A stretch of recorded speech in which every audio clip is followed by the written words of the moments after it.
Chunzhe had thought he would need to do a lot of talking, never expecting the other party to agree so readily. But then he reconsidered. In such a chaotic world, who would turn down such a safe shelter? All right, if that's settled, go pack your belongings, Chunzhe said. Wang Yalan lived in an ordinary flat with mediocre talents. She had little value to exploit for the time being. So Chunzhe decided she should abandon her old place entirely. Oh, and take these 2 backpacks too. They'll save you tons of trouble. Okay. Wang Yalan had already witnessed the wonders of F-tier backpacks before. She reached out to take them, but the sudden sharp movement tugged at her wound, making her furrow her delicate brows in pain. Chunzhe saw this, but said nothing. If she could not endure even this small ache in this foreign world, she would be nothing more than a decorative ornament. Even inside his blockhouse, Chunzhe had no wish to keep someone around who could only hold him back. After telling her where the animal traps by the gate were placed, Wang Yalan left to pack her things. Chunzhe grabbed some food at random and opened the regional chat channel, hoping to dig up useful information. Little Driller patrols the hills. Guys, anyone know where to get all the materials needed to upgrade a fortress? Coconut Juice Lover. Bro, you're already planning a fortress upgrade? Respect. Manager Gao from AAA Building Materials. Fellow survivors, hit me up if you need fortress upgrade materials. Only 10 survival coins per unit. Fair pricing, no rip-offs for anyone. Sovereign who dominates eternity. 10 survival coins per unit? 100 units of each of the 3 materials would add up to over 3,000 survival coins total. Dude, you might as well rob us outright. Tianba Lin Shu. Shyster, absolute shyster. Nobody buy his stuff. Let him sit on that inventory forever. Reading these messages, Chunzhe frowned faintly. Manager Gao must have ventured out early that morning to gather a massive stock of upgrade materials, giving him the confidence to run this trade. He could have raked in a fortune himself, but those 3 foolish men had gotten in his way. It seemed he had missed the first big chance to amass wealth. Lost and confused. Does anyone know where he even got all those materials? Heaven descends upon the world. Stone, lumber, and steel can all be looted from ruined fortresses that have been overrun. Chunzhe recognized the username Heaven Descends Upon the World. This was the same person who'd warned survivors to slay zombies the previous day. Buffed full gear buffalo. Damn it, that explains why I saw a few guys sneaking around the ruins this morning. They were hoarding materials. Ugh, I feel like I lost a fortune. Too real a kiss. Big shot Heaven Descends is the real expert here. That gal from building materials is just a crook trying to swindle our survival coins with scavenged junk. Disgraceful. The entire chat channel erupted into denunciations of Manager Gao from AAA Building Materials. At first, Gao tried to defend himself, yet he quickly crumbled under the flood of accusations and fell silent, thoroughly embarrassed. Heaven descends upon the world. There's no need to rush fortress upgrades right now. Our top priority should be boosting combat power. I also suggest several households band together for joint defense. It's far easier to survive as a group. Chunzhe had to admit the man made valid points. There was strength in numbers. Unified defense was far superior to struggling alone. Yet Chunzhe knew full well the countless risks that came with alliances. Hearts were hidden behind skin. Who could guarantee partners would not turn on each other for profit? In this apocalypse, trust was the rarest luxury of all. Deciding to stop lurking in the chat, Chunzhe chose to share his observations.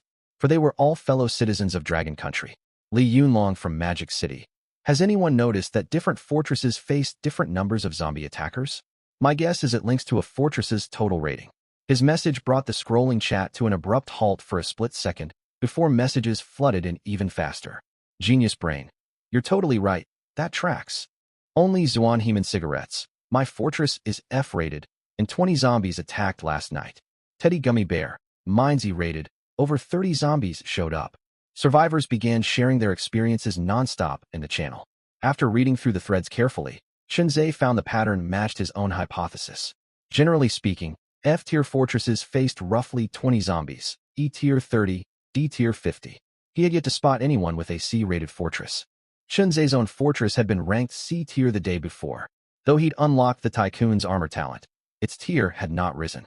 He suspected the armor's stat bonuses had not yet stacked, failing to grant tangible improvements to the fortress. Seeing the channel devolve into chaos, Chunzhe closed it. He opened the trade channel and confirmed players were selling upgrade materials. Yet the prices here were even more outrageous. Even basic lumber sold for around 12 survival coins per unit, with costs only set to climb. Chunzhe wanted to buy supplies. Fortress upgrades were unavoidable, but he only had 60 survival coins left, barely enough for a handful of units. Sigh. Yesterday I felt like a millionaire. Today I'm flat broke. Chunzhe shook his head helplessly and kept browsing trade listings. Suddenly, a tiny, easy-to-overlook posting caught his eye. For sale, F-tier lettuce seeds. Item description. Consuming a fully mature F-tier lettuce permanently raises all base stats by 1 point. One-time effect only. Restriction. F-tier lettuce can only grow in F-tier or higher planting crates. It will not germinate otherwise. What perfect timing. Chunzhe happened to own an F-tier planting crate. He'd originally planned to stock up on ordinary crops, but now he'd found high-grade seeds instead. I'm buying this, no questions asked. Chunzhe sent a private message straight to the seller. Li Yunlong from Magic City. Buddy, how much are you asking for these lettuce seeds? Manager Gao from AAA Building Materials, 100 survival coins. Chunzhe was stunned to find the seller was none other than the man the whole channel had just condemned, and he'd named an exorbitant price. Li Yunlong from Magic City. Manager Gao, that price is ridiculous. 100 survival coins could get me an emergency repair kit. Chunzhe hated haggling, but with only 60 coins to his name, he had no choice but to try bargaining.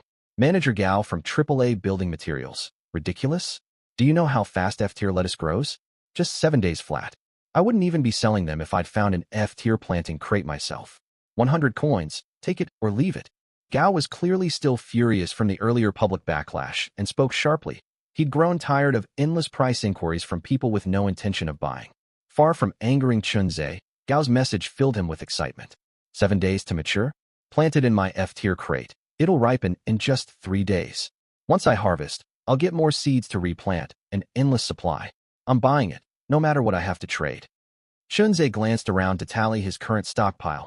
For Type 38 rifles, 1 Type 92 infantry cannon, an E-tier water purifier, an F-tier Tang Dao, 1 F-tier planting crate, 5 animal traps, plus miscellaneous food rations. He hesitated, unwilling to part with any of his weapons or gear, then settled on his E-tier purified water. This doesn't quite add up to a full liter. After a moment's hesitation, Chunzhe poured out all the leftover water he'd drunk earlier. He topped the container off with fresh water from the purifier and scraped together exactly 1 liter. Li Yunlong from Magic City. Manager Gao, take a look at this. Attached item screenshot. He sent the message, but received no reply for 5 full minutes, as if his offer had vanished into thin water. Finally, a response popped up.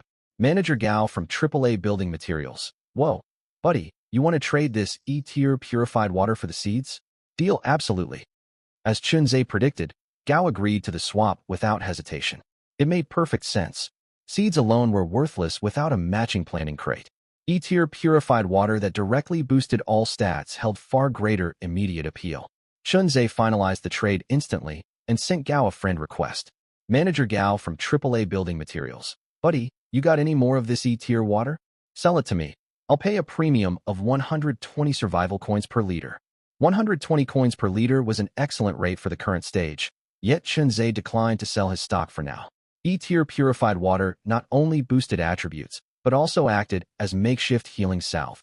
He needed to reserve a stock for unexpected emergencies. This trade also made Chunzhe realize the rarest high-tier goods would rarely change hands for survival coins. Barter trades would become far more common. Li Yunlong from Magic City. Manager Gao, I don't have any more on hand right now.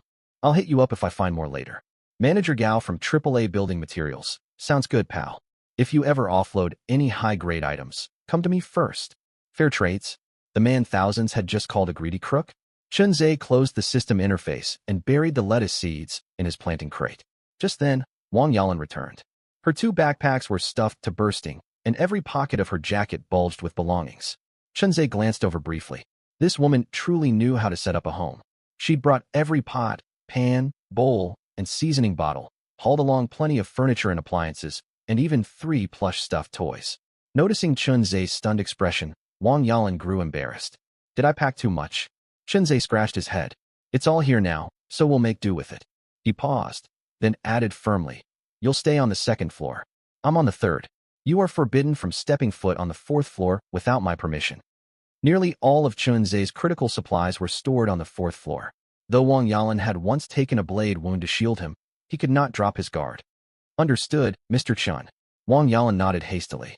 The sharp movement dislodged something from her jacket pocket, which clattered to the ground.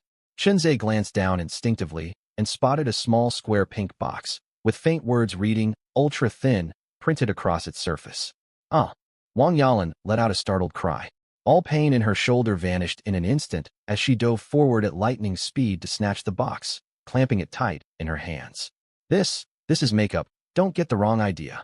Makeup? What kind of cosmetic product came labeled ultra thin? The old saying held true.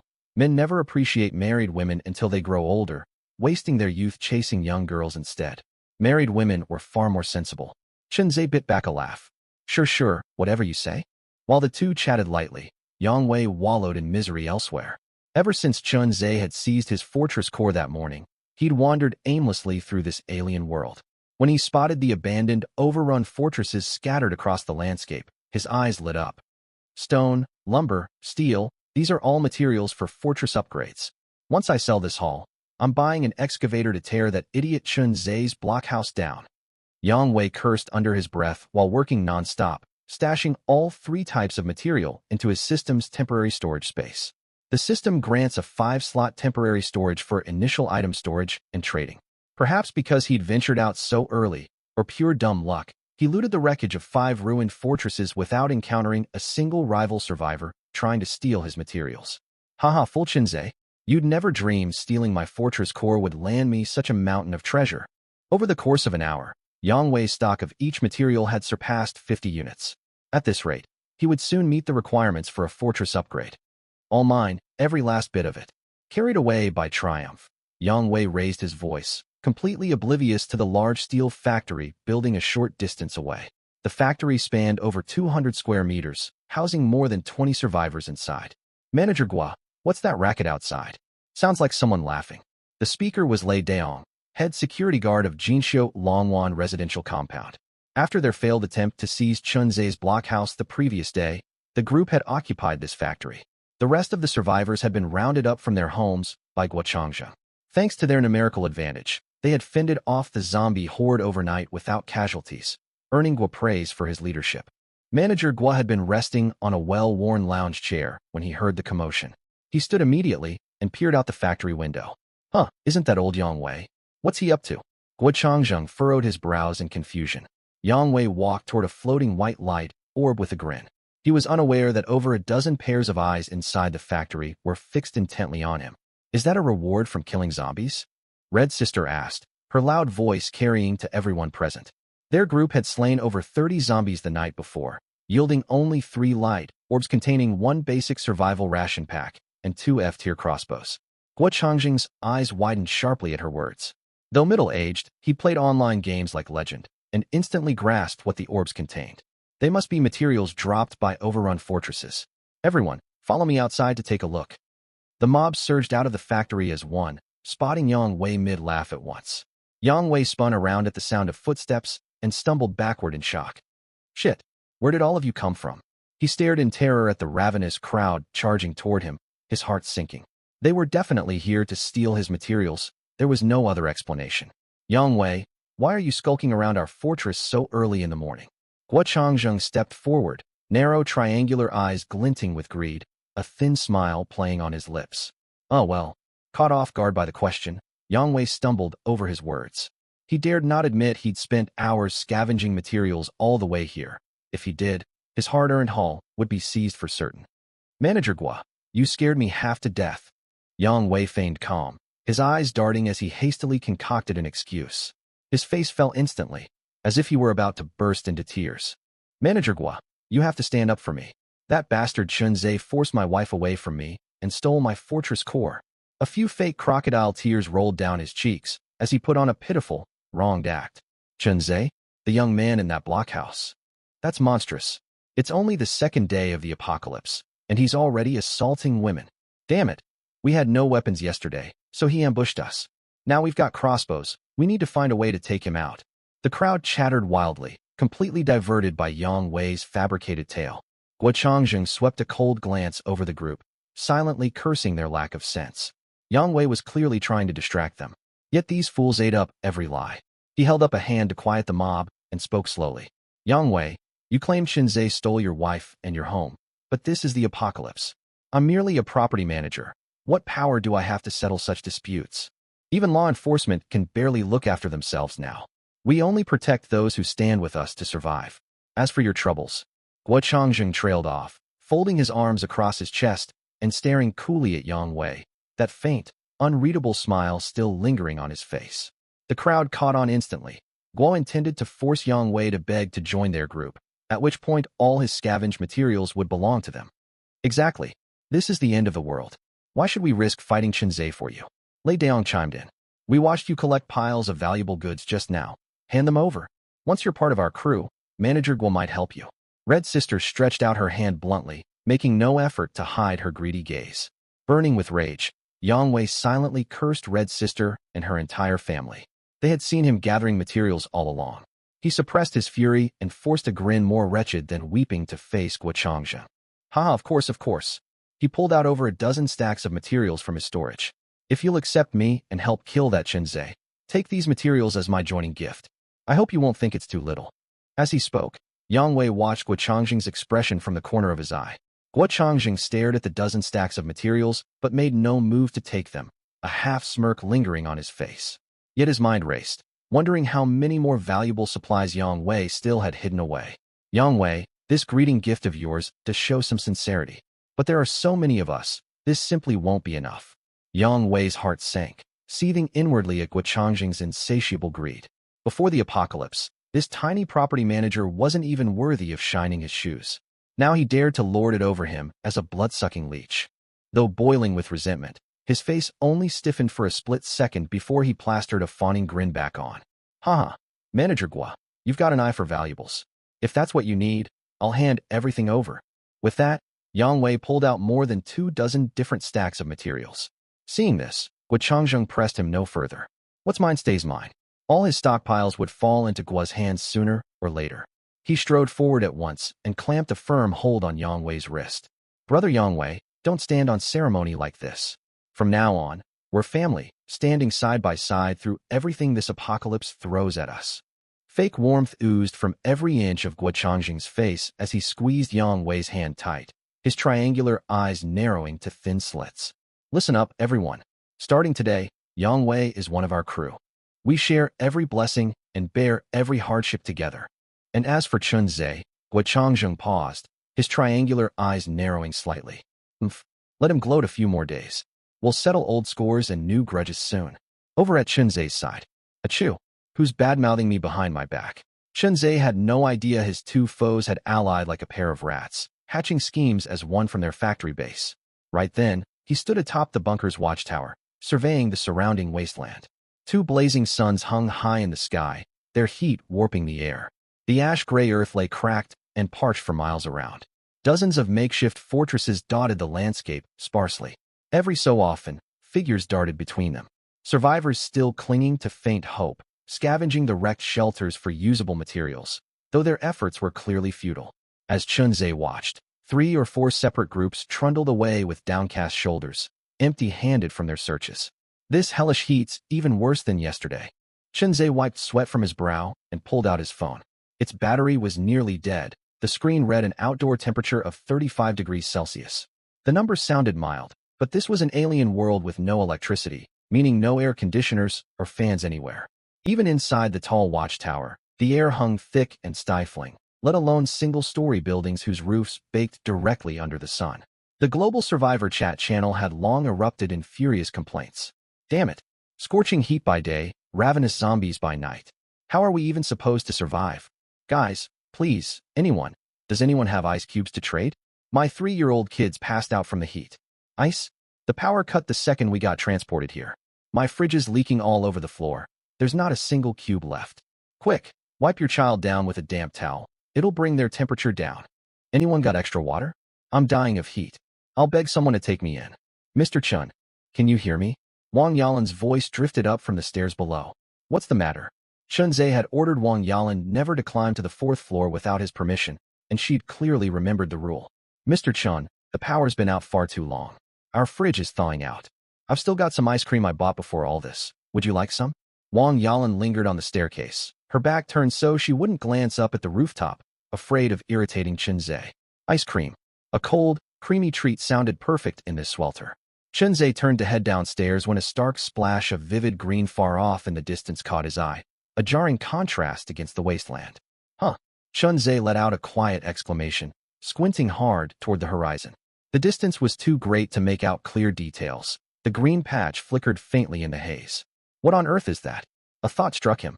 He pulled out his nearly dead phone, opened the camera, and cranked the zoom all the way to 20x. The screen's blurry view sent goosebumps racing all over his body instantly. That's a forest? Unwilling to trust his own eyes, Chunzei called Wang Yalan up to confirm what he'd seen. She'd been waiting on the stairs and nearly dropped the ice cream when she saw him rushing down in a fluster.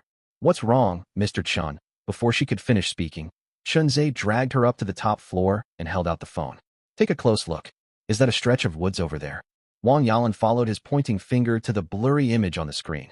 She narrowed her eyes, studying it for a long moment, shock spreading across her face. It really looks like a forest. But how is that possible? Every inch of land here's cracked dry from the apocalypse. Where did a whole forest spring from? It's really a forest, Chunzei muttered under his breath. He had no clue what lay hidden within those trees. After lurking in the survivor chat all day, he'd never heard a single other survivor mention a place like this. The unknown always brought mortal danger, but also untapped opportunity. Chunzei furrowed his brows, deep in thought. On the surface, he lacked for nothing, and he'd already obtained several tiered items. Yet no one knew how deep the rules of this fortress survival game ran. No one could predict how powerful zombies would grow, nor the special events the system had warned of, a sort of Damocles hanging constantly over his head. To stay alive, he needed to grow stronger fast, and this distant forest might be his chance. Having settled on his resolve, Chunzei's gaze hardened with determination. I'm going. I have to check it out. Wang Yalan stared at him in shock. Mr. Chun, what are you saying? Go where? Chunzei checked the time. 2 o'clock. Zombies wouldn't spawn for another 6 or 7 hours, more than enough time for a round trip. I'm heading for that forest to investigate. Panic flashed across Wang Yalan's face at once. Mr. Chun, have you lost your mind? Charging blindly into that forest is suicide. We know absolutely nothing about it. Who knows what horrifying, unknown creatures lurk inside? The unknown is where opportunity lives. To survive in this alien world, we have to stay one step ahead, stronger than every zombie out there. Chunzei immediately began packing his gear, and Wang Yalan fell silent. This man stood worlds apart from her cowardly, faint-hearted ex-husband. In that moment, a strange sense of security washed over her. Like no trouble was insurmountable as long as he was there. For this trip, Chunzei brought not only his Tang sword, but 4 fully loaded Type 38 rifles. Reloading the Type 38 was far too slow. If trouble struck, he'd never have time to swap ammo. He'd need spare firearms ready to go. Stay inside the watchtower. Chunzei instructed Wang Yalan, nodding toward the spare Type 38 he'd left behind. If you spot any suspicious figures, don't hesitate, shoot on sight. Wang Yalan parted her lips, wanting to beg him to wait until tomorrow, but said nothing. She knew her words would fall on deaf ears. His mind was already made up. Please be careful, and come back soon. Got it. Chunzei nodded, slinging his F-tier backpack over his shoulders. It held his weapons plus rations and bottled water. The second he stepped outside the bunker, searing heat crashed over him, sweat pouring from every pore. This terrible heat. No wonder zombies don't come out in daylight. They can't stand it either, I bet. Sucking on an ice pop, Chunzei set off toward the forest. As the old saying goes, mountains look close, but wear out the horse that rides to them. The forest had seemed relatively near from the watchtower, yet walking there on foot proved a grueling, long journey. He trekked for over an hour without catching a single glimpse of trees, only endless ash-gray soil and scattered fortresses. 99% of the shelters were ordinary buildings, single-story homes, standalone villas, all mundane structures. A handful of fortresses were utterly bizarre, however. He passed an enormous green dumpster overturned on the ground, standing nearly 8 meters tall. Even more surreal floated high above, a fully intact hot air balloon. He clearly spotted a woman peeking cautiously out of the gondola, watching him. There's always someone luckier than you out there. Chunzei had once thought his watchtower fortress was top tier, but clearly countless survivors had drawn far better starting shelters. Fortresses came in every shape imaginable. Some lucky soul's shelter might even surpass his own. Still, Chunzei held confidence. His watchtower stemmed from an SSS tier talent. If he could gather more powerful talents, no rival could stand against him. All survivors he passed along the way remained fiercely wary. Most fled far from him the moment they spotted his figure. Only a tiny handful worked up the courage to approach, begging for scraps of food. Chunzhe knew well to never flaunt his supplies. Before they could speak, he drew his F-tier Tang sword, wearing a cold, unapproachable glare. Whether their pleas were genuine or a trap to rob him, all of them backed away instantly, daring not draw near again. He walked on until no more survivor fortresses lined his path.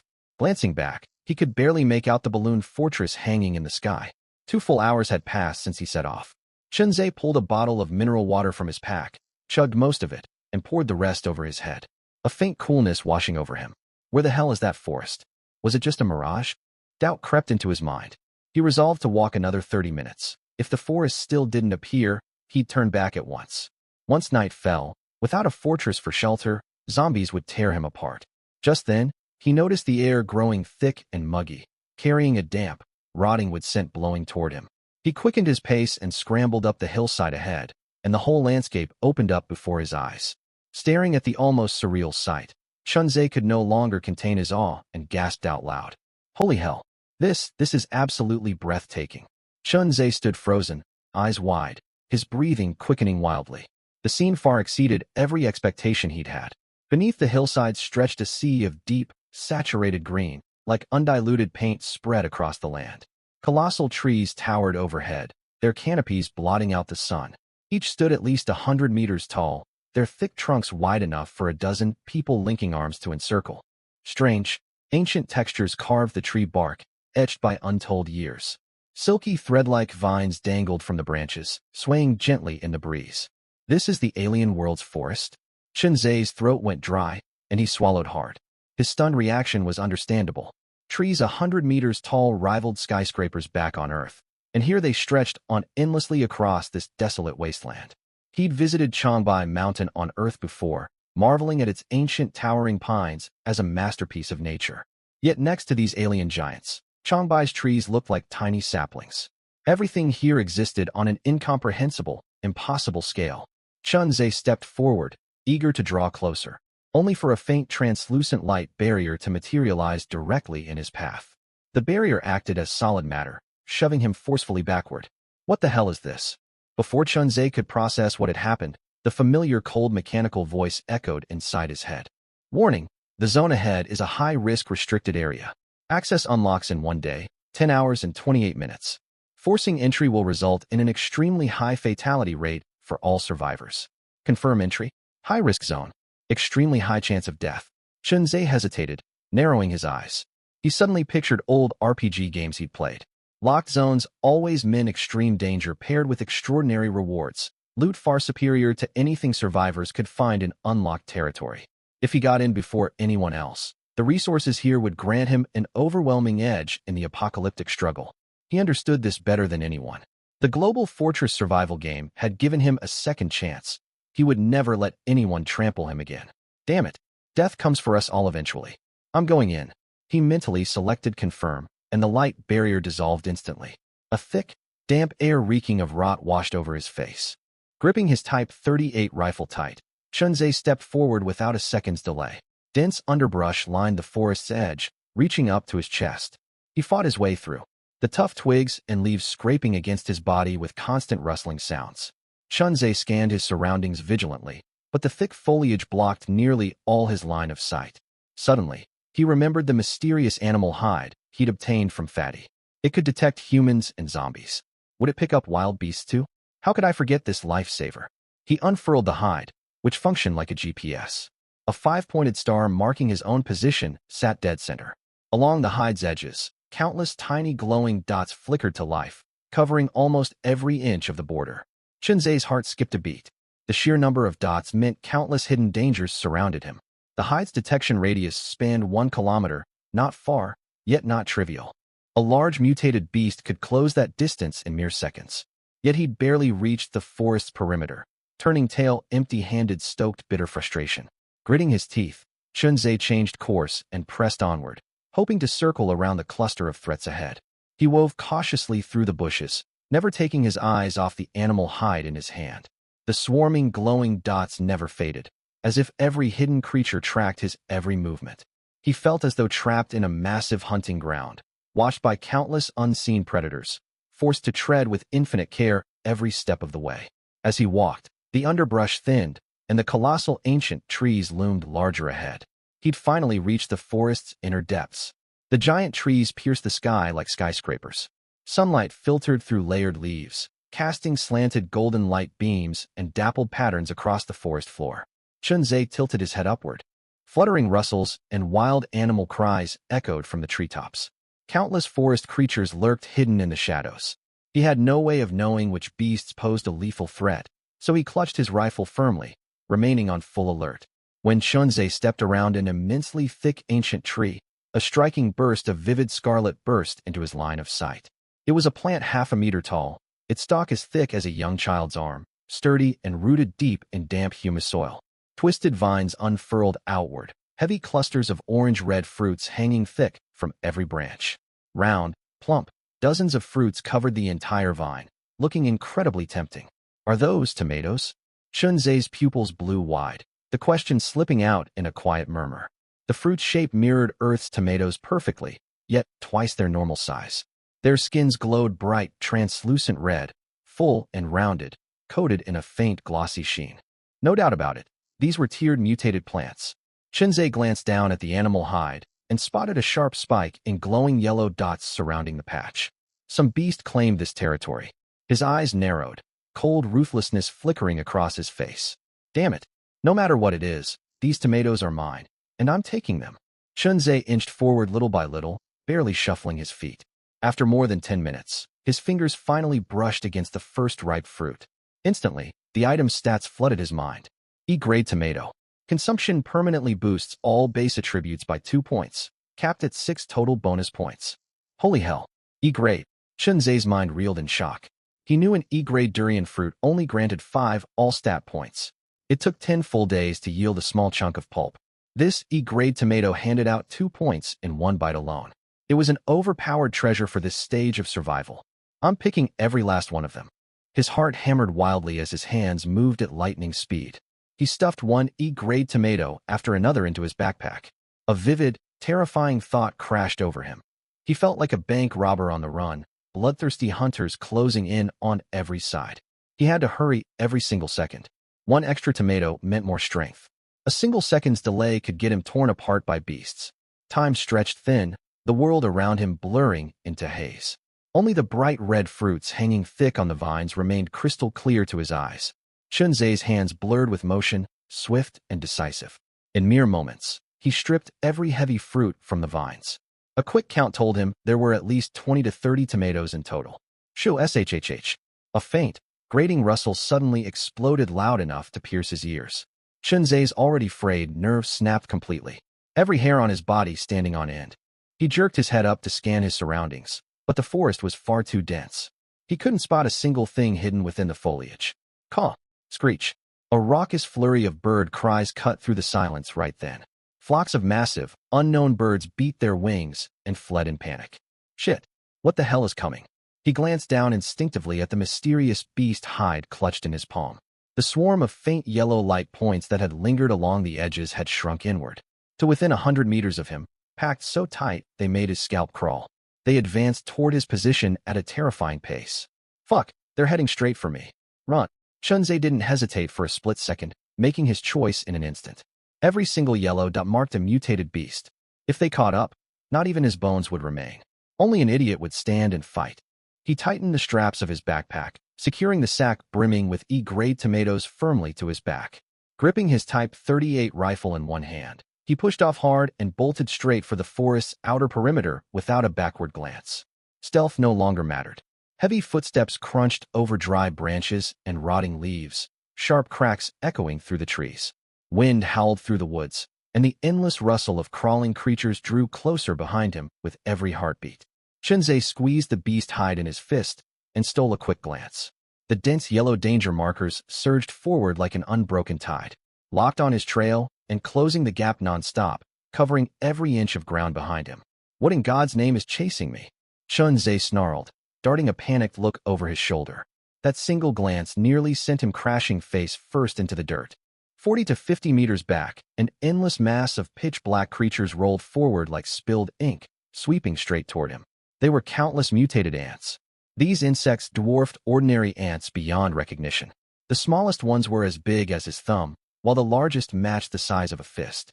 Their jet-black carapaces glinted with cold metallic sheen, casting menacing highlights through the dappled forest light. Murky dark red compound eyes crowded their heads, radiating bloodthirsty ferocity that curdled his blood. 6 thick segmented legs churned furiously, carrying them forward at frightening speed. Jesus Christ! Chunzé yelped, nearly dropping his Type 38 rifle. This unending tide of mutated ants stretched as far as the eye could see. Even a full-grown elephant that stumbled into the swarm would be stripped clean in minutes, nothing left but bare bone. He knew his own limits well. Though his 3 core stats had been enhanced, making his physique far tougher than average survivors. He hadn't even reached E-grade himself. A single soldier ant from this horde wielded deadly mandibles, let alone thousands upon thousands of fearless, charging ants. Stand and fight? That was suicide plain and simple. No wonder the system marked this zone a high-risk area. A harsh, acrid stench of formic acid washed over him on the wind, burning his throat raw. The ground trembled beneath his feet. Black ants scuttled up tree trunks, through grass, and over jagged stones, cutting off every escape route to his left and right. Swarms of winged flying ants took flight overhead, circling to block his path. They were about to surround him entirely. Terror flooded Chunzé's veins. He held nothing back, pouring every ounce of strength into his legs to boost his sprinting speed even further. The beast hide's entire rear section blazed yellow, the ant horde clinging to his scent like a malignant parasite, closing in step by step. The rustling crawl grew deafening. The vanguard of giant soldier ants stood less than 30 meters behind him. Don't stop. Don't look back. Just run. His only shot at survival lay past this ancient thicket beyond the glowing barrier wall. The barrier? Where's the damn barrier wall? Come on. Chunzé gritted his teeth, ignoring the searing burn in his lungs and throbbing ache in his thighs as he raced madly for the forest boundary. Thick underbrush scraped his arms and cheeks nonstop, sharp twigs tearing his clothes open to leave stinging, bleeding gashes. But he had no bandwidth to care. The endless skitter of the ant swarm wrapped around him like the whisper of death itself, hot on his heels. 30 meters, 20 meters, 15 meters. Just as despair crashed over him and his legs threatened to give out completely, he caught a faint shimmer up ahead. The air rippled and warped, a pale glowing white barrier shimmering faintly, sealing off the violent monster aura trapped within the woods. The barrier. I found the barrier. Crushing despair instantly melted into overwhelming euphoria. Chunzé's eyes blazed, and his exhausted body summoned one last surge of brute strength. At that exact same moment, the rustling noise behind him exploded in volume. The largest soldier ants had caught up. Shit! Chunzé roared, twisting sideways to level his rifle. Without hesitation, he squeezed the trigger of his Type 38. Bang! Bang! Bang! Rapid gunshots boomed through the dense forest. Scorching bullets tore forward in a streak, striking the lead fist-sized soldier ants dead on. Their hard black exoskeletons shattered instantly, reeking dark green bodily fluid splattering everywhere. The hit ants crumpled motionless to the ground, but it was nothing more than a drop in the bucket. Giant ants behind them clambered over their fallen kin without pause, charging forward in a feral frenzy. Their jagged mandibles gnashed together, sending out sharp clicking sounds. Above, swarms of winged flying ants dove down in a black wave, filling every inch of airspace overhead to cut off his escape upward. 15 meters, 10 meters, 8 meters. Life and death hung by a thread. Chunzé dared not linger to fight. After firing several rounds, he slung the rifle forward and sprinted for all he was worth. Ugh! All Chunzé could hear was the frantic beating of flying ant wings, followed by a searing, piercing pain. He didn't need to guess. Flying ants were tearing into his flesh. Cold, sharp mandibles pierced his skin, and highly corrosive formic acid flooded straight into the wounds. A numb, burning agony raced through his bloodstream, making every muscle in his body spasm violently. At this split second, everything before Chunzé's eyes blurred violently. The pale white barrier, mere feet away, suddenly expanded to fill his vision. The next second, he threw himself headlong through the glowing wall. A faint yet powerful repellent energy rippled outward. Every mutated flying ant and giant soldier ant behind him was flung away like black snowflakes, tumbling and scattering across the dirt. The endless black ant tide ground to an abrupt halt at the barrier's edge. They seethed and darted back and forth along the tree line, gnawing madly at grass, trees, and soil, letting out constant furious chitters. Their dark red compound eyes locked relentlessly onto Chunzhe inside the barrier, overflowing with rage and bitter frustration.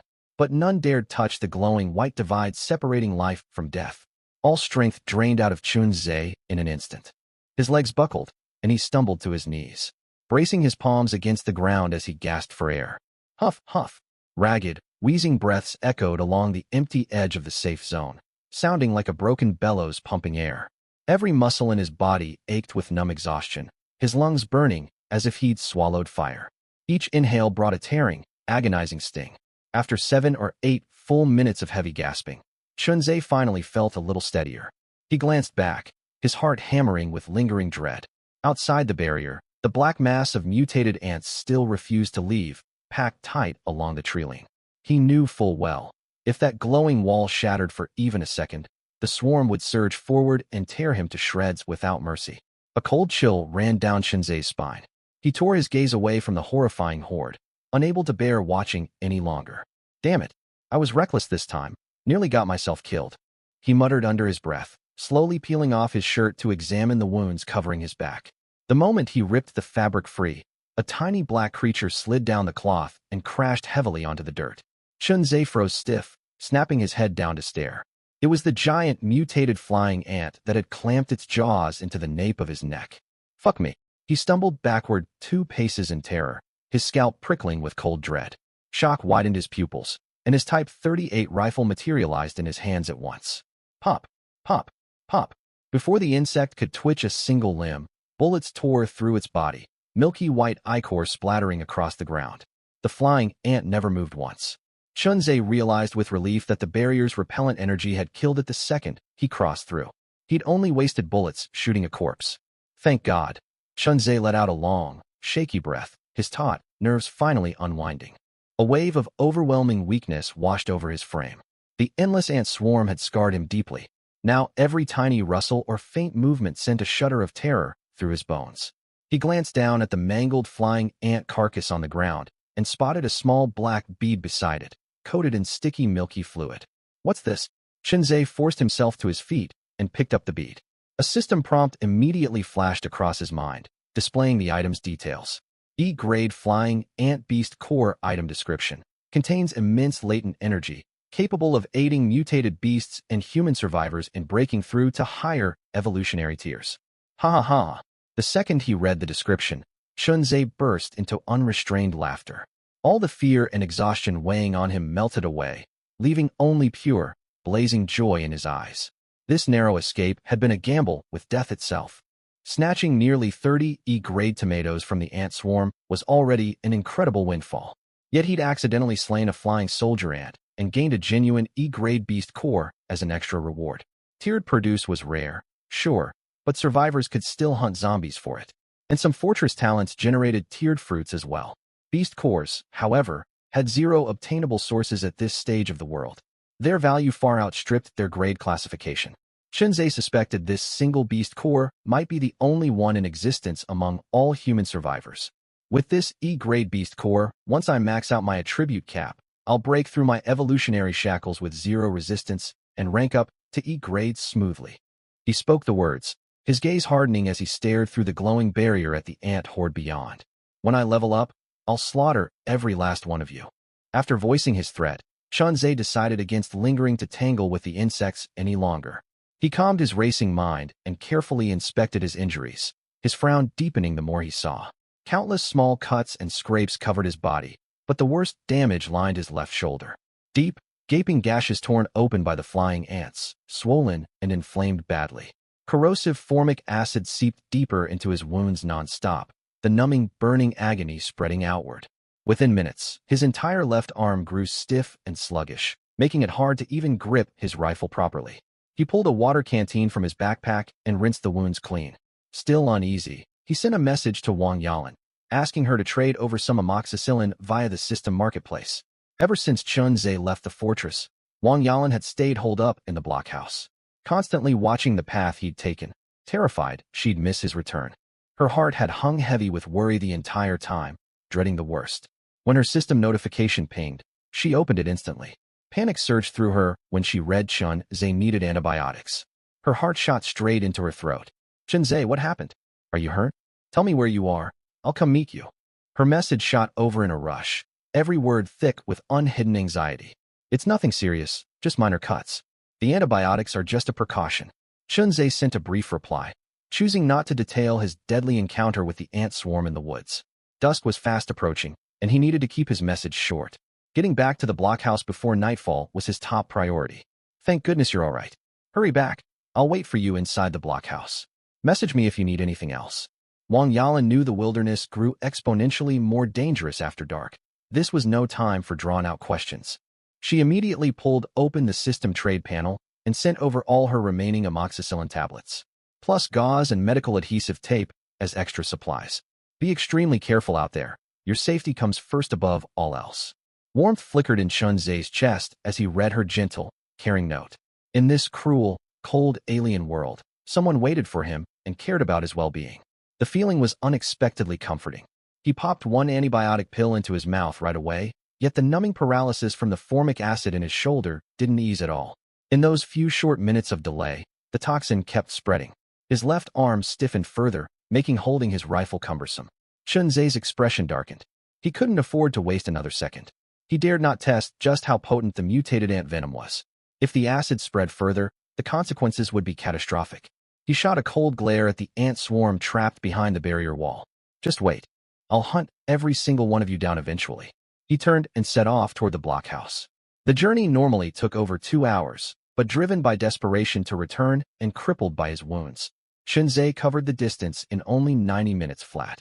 Drained and racked with pain along the way, he pulled out 3 E-grade tomatoes and ate them quickly. They instantly replenished his depleted stamina, and a steady stream of gentle alien transformation energy flooded his body, tempering his flesh and bones. His 3 core attributes spiked once more, landing at 19/18/19, only a hair's breadth away from hitting the E-grade promotion threshold. This full-body stat boost and physical reinforcement finally suppressed the raging mutated formic acid circulating in his veins. The numb paralysis stopped spreading, contained firmly around the shoulder wounds, no longer worsening. Chunzei breathed a quiet sigh of relief, his lingering dread easing slightly.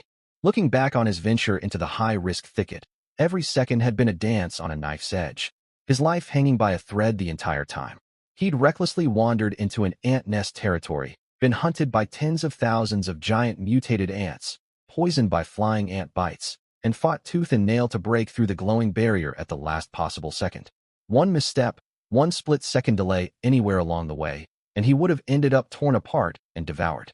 A desperate sprint, a blood-soaked escape, every turn brought a dead end. Thankfully, he'd survived against all odds, and his rewards were absurdly generous.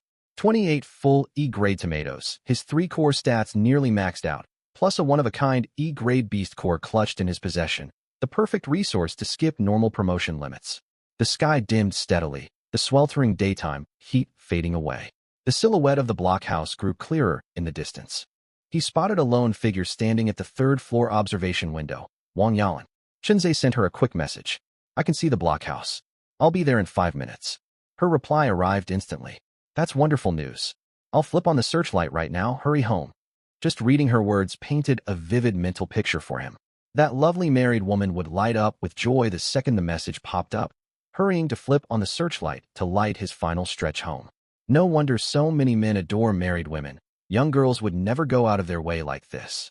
A faint smile tugged at Chunzei's lips, and he quickened his pace even more. Click. The searchlight mounted atop the blockhouse flickered to life, slicing through the fading dusk. A harsh, blinding white beam swept slowly toward Chunzei's position. This system-manufactured searchlight boasted staggering brightness. Every pebble along the wall and blade of roadside weed stood crystal clear beneath its glow. Wang Yalan gripped the searchlight's control lever, her gaze locked onto the moving beam, filled with quiet relief. But when the beam swept across a single-story cottage a short distance away, her smile froze solid, and her pupils blew wide with shock. Hiding in the shadow behind the house lurked 3 or 4 hunched human figures. They crumpled low to the ground, blending seamlessly into the surrounding darkness. The searchlight beam glinted off the slick, oily scalp of one of the hidden men, casting a harsh flash of light back toward the window. Who else could that bald head belong to but Yang Wei? Wang Yalan's heart sank straight to the pit of her stomach. She'd stuck by Yang Wei for years. She knew exactly what kind of man he was, narrow-minded and vengeful to a fault. After Chen Zhe had seized the Bastion heart from him earlier, he must have been seething with hatred. Before she could sort through her thoughts, a terrifying realization crashed over her. Chen Zhe was heading this way, and this path was the only route back to the blockhouse. Yang Wei hadn't stumbled here by chance. He was lying in ambush for Chen Zhe. Danger! Wang Yalan's heart hammered wildly, cold sweat soaking her back in an instant. She knew all too well what a coward Yang Wei was. He bullied the weak and feared the strong on ordinary days. If he dared stage an ambush this time, he must have hidden backup, or there were far more than 3 or 4 men with him. Panicked, Wang Yalan abandoned sending messages. She threw herself against the blockhouse's observation window and screamed at the night below with every ounce of strength she had. Chen Zhe, it's a trap. Ambush. It's Yang Wei. Damn it. We've been spotted. That bitch Wang Yalan. Yang Wei snarled viciously, blue veins bulging on his forehead. He'd hidden so carefully, never expecting this traitorous woman to ruin everything. He jerked his head up to stare behind a low earthen mound a short distance away, panic flooding his gaze. Several figures stood silent in the mound's shadow, led by Guo Changzheng, the former property manager. Guo Changzheng glared furiously at Yang Wei, his suspicion laid bare, cold malice hardening his eyes. That stare was like a poison-tipped blade, stabbing straight into Yang Wei's core. Guo Changzheng suspected him. Yang Wei's heart skipped a beat, and he quickly lowered his voice. Manager Guo, it wasn't my fault. I never thought that slut would have a searchlight. Guo Changzheng said nothing in reply, only spoke in a deep, gruff tone. We've been made. No more hiding. As long as Chen Zhe hasn't holed up in that turtle shell, we've got dozens of men. What's one punk to us? One after another, more than a dozen figures stepped out of the shadows, including Sister Hong and Lei Daong. Right?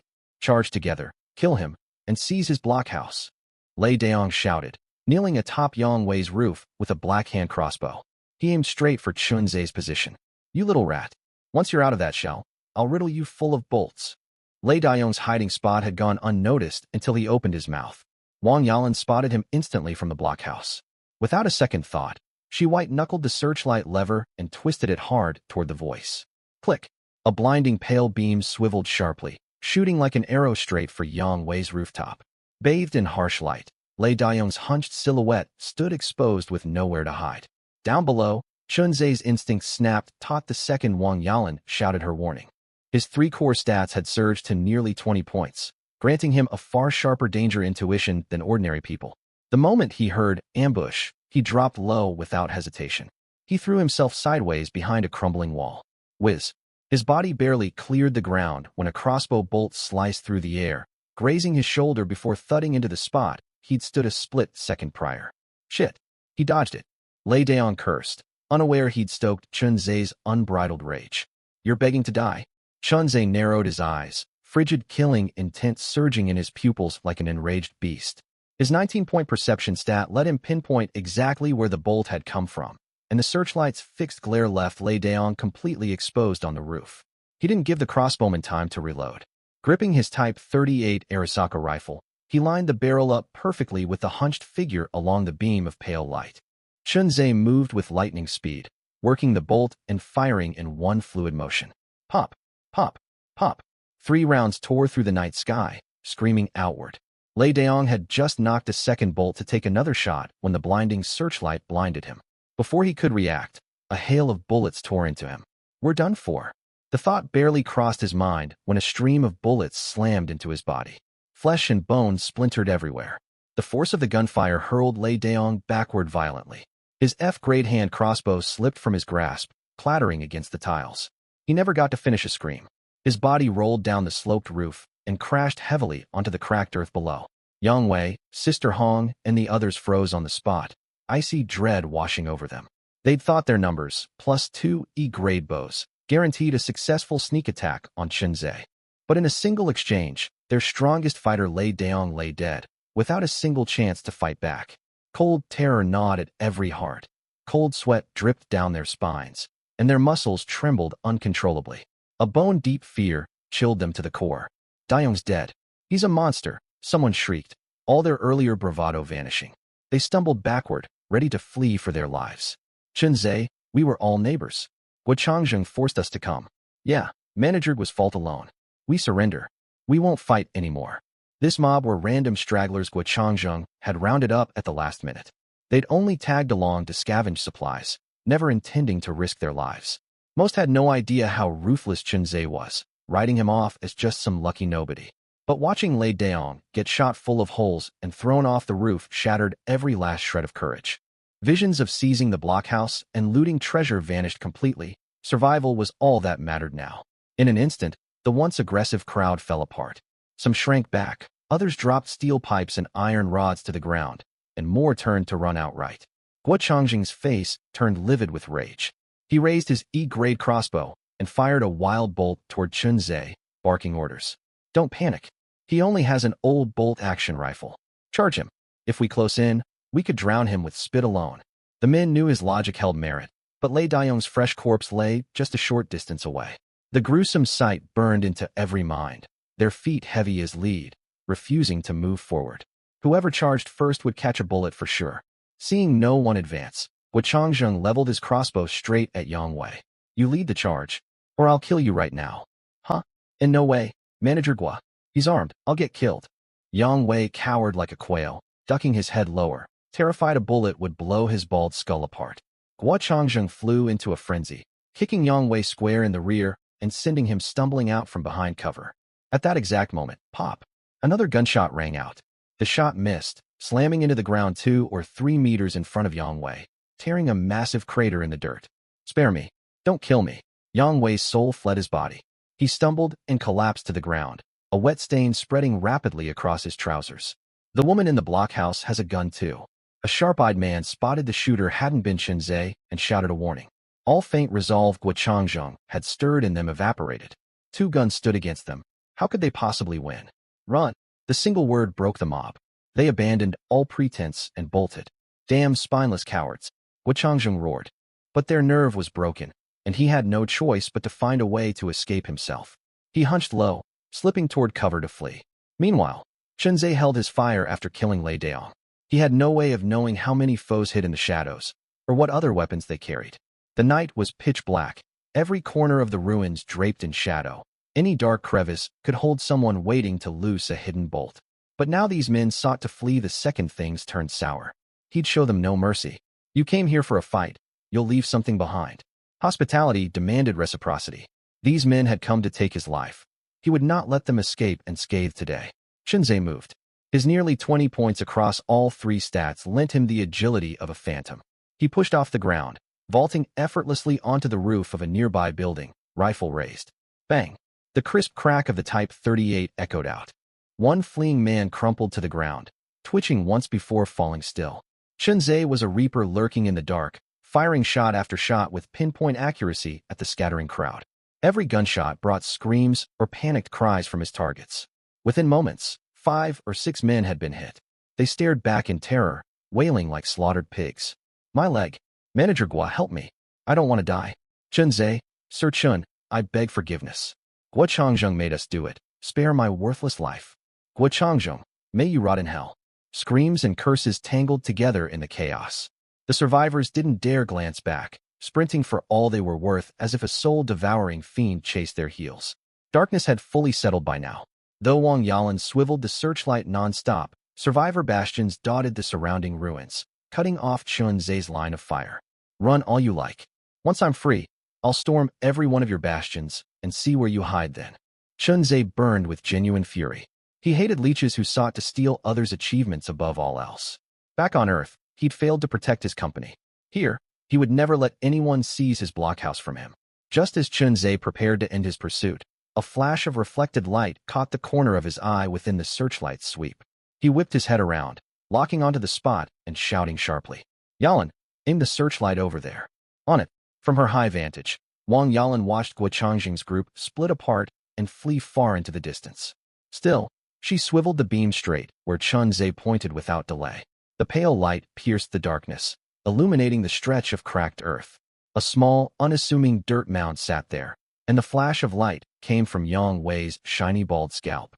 In his panic, Yang Wei had cooked up what he thought was a brilliant ploy: bury half his body underground, leaving only his head exposed, hoping the night would hide him. He never imagined his bare skull would glow bright under the searchlight. Unbelievable, isn't that Yang Wei? Chunzhe felt equal parts exasperated and amused by the absurd trick. He had no patience for talk. This whole mess had been orchestrated by Yang Wei and that old fox Guo Changzheng had escaped, so he'd take Yang Wei's life as partial payment first. Click. He worked the bolt, ready to squeeze the trigger, when a gunshot went off first. Bang. The sharp report cut through the air, followed by Yang Wei's ear-splitting shriek. Wang Yalan had fired. This shot hit true, burying itself deep in Yang Wei's lower back. She'd aimed for his head, but her marksmanship left much to be desired. Mr. Chun, all of this is my fault. Let me kill this beast with my own hands, Wang Yalan said. Chunzhe nodded silently, saying nothing. He stepped closer to check Yang Wei's state. Foam mixed with blood bubbled from his mouth, the large caliber round from the Type 38 tearing a massive bleeding cavity in his waist. He wouldn't last long. You bitch, whore, Wang Yalan. Chunzhe, damn you both. I'll haunt you as a ghost. Chunzhe clicked his tongue.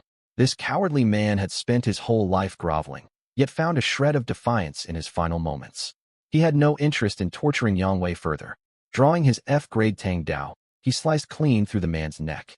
The second Yang Wei died, several wispy white orbs materialized out of thin air before his body, startling Chunzhe.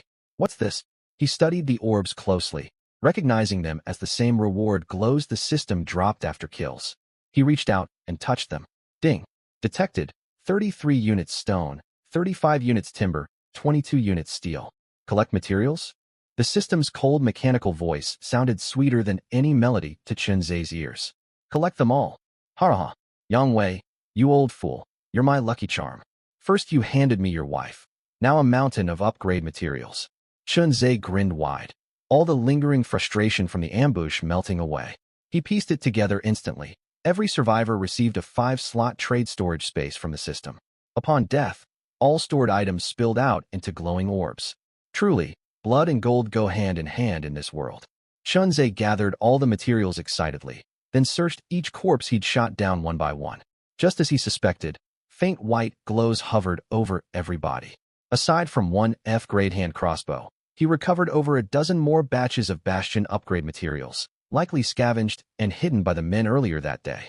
As for Bastion hearts, 6 men had died in total, yet only 2 carried Bastion hearts.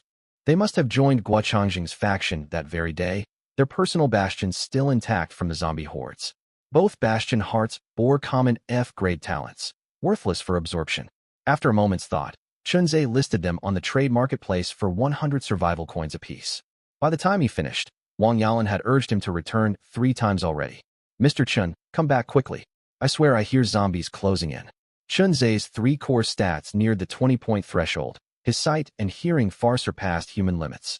He would have sensed incoming zombies long before she did. On my way. He smiled faintly and hurried back to the blockhouse. Mr. Chun, are you all right? The moment Chunzhe stepped inside the blockhouse, Wang Yalan rushed forward, gently taking hold of his arm, her face etched with unmasked worry. Warmth bloomed in Chunzhe's chest. It felt nice to have someone who cared for him. I'm fine, just a minor ant bite back in the woods.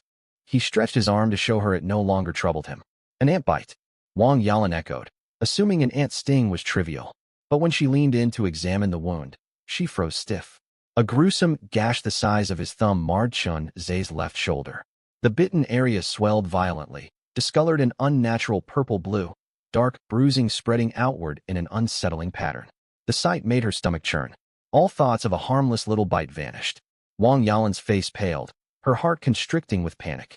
Her fingers trembled as she leaned closer, too afraid to touch the wound, her voice shaking with alarm. This is no ordinary ant bite. The wound is massive. We're trapped in this ruined wasteland with no hospitals. What are we going to do?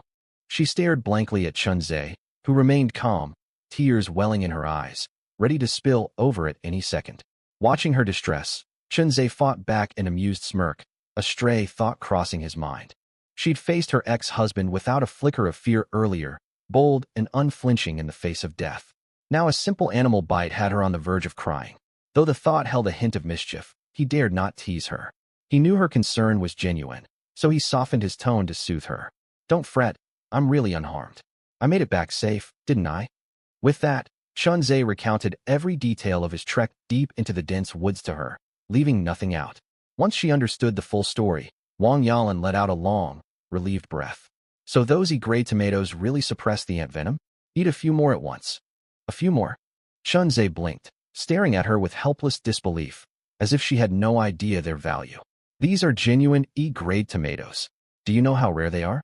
If I listed them on the trade market, buyers would snatch every single one up instantly at 300 survival coins each. No amount of survival coins matters more than your life.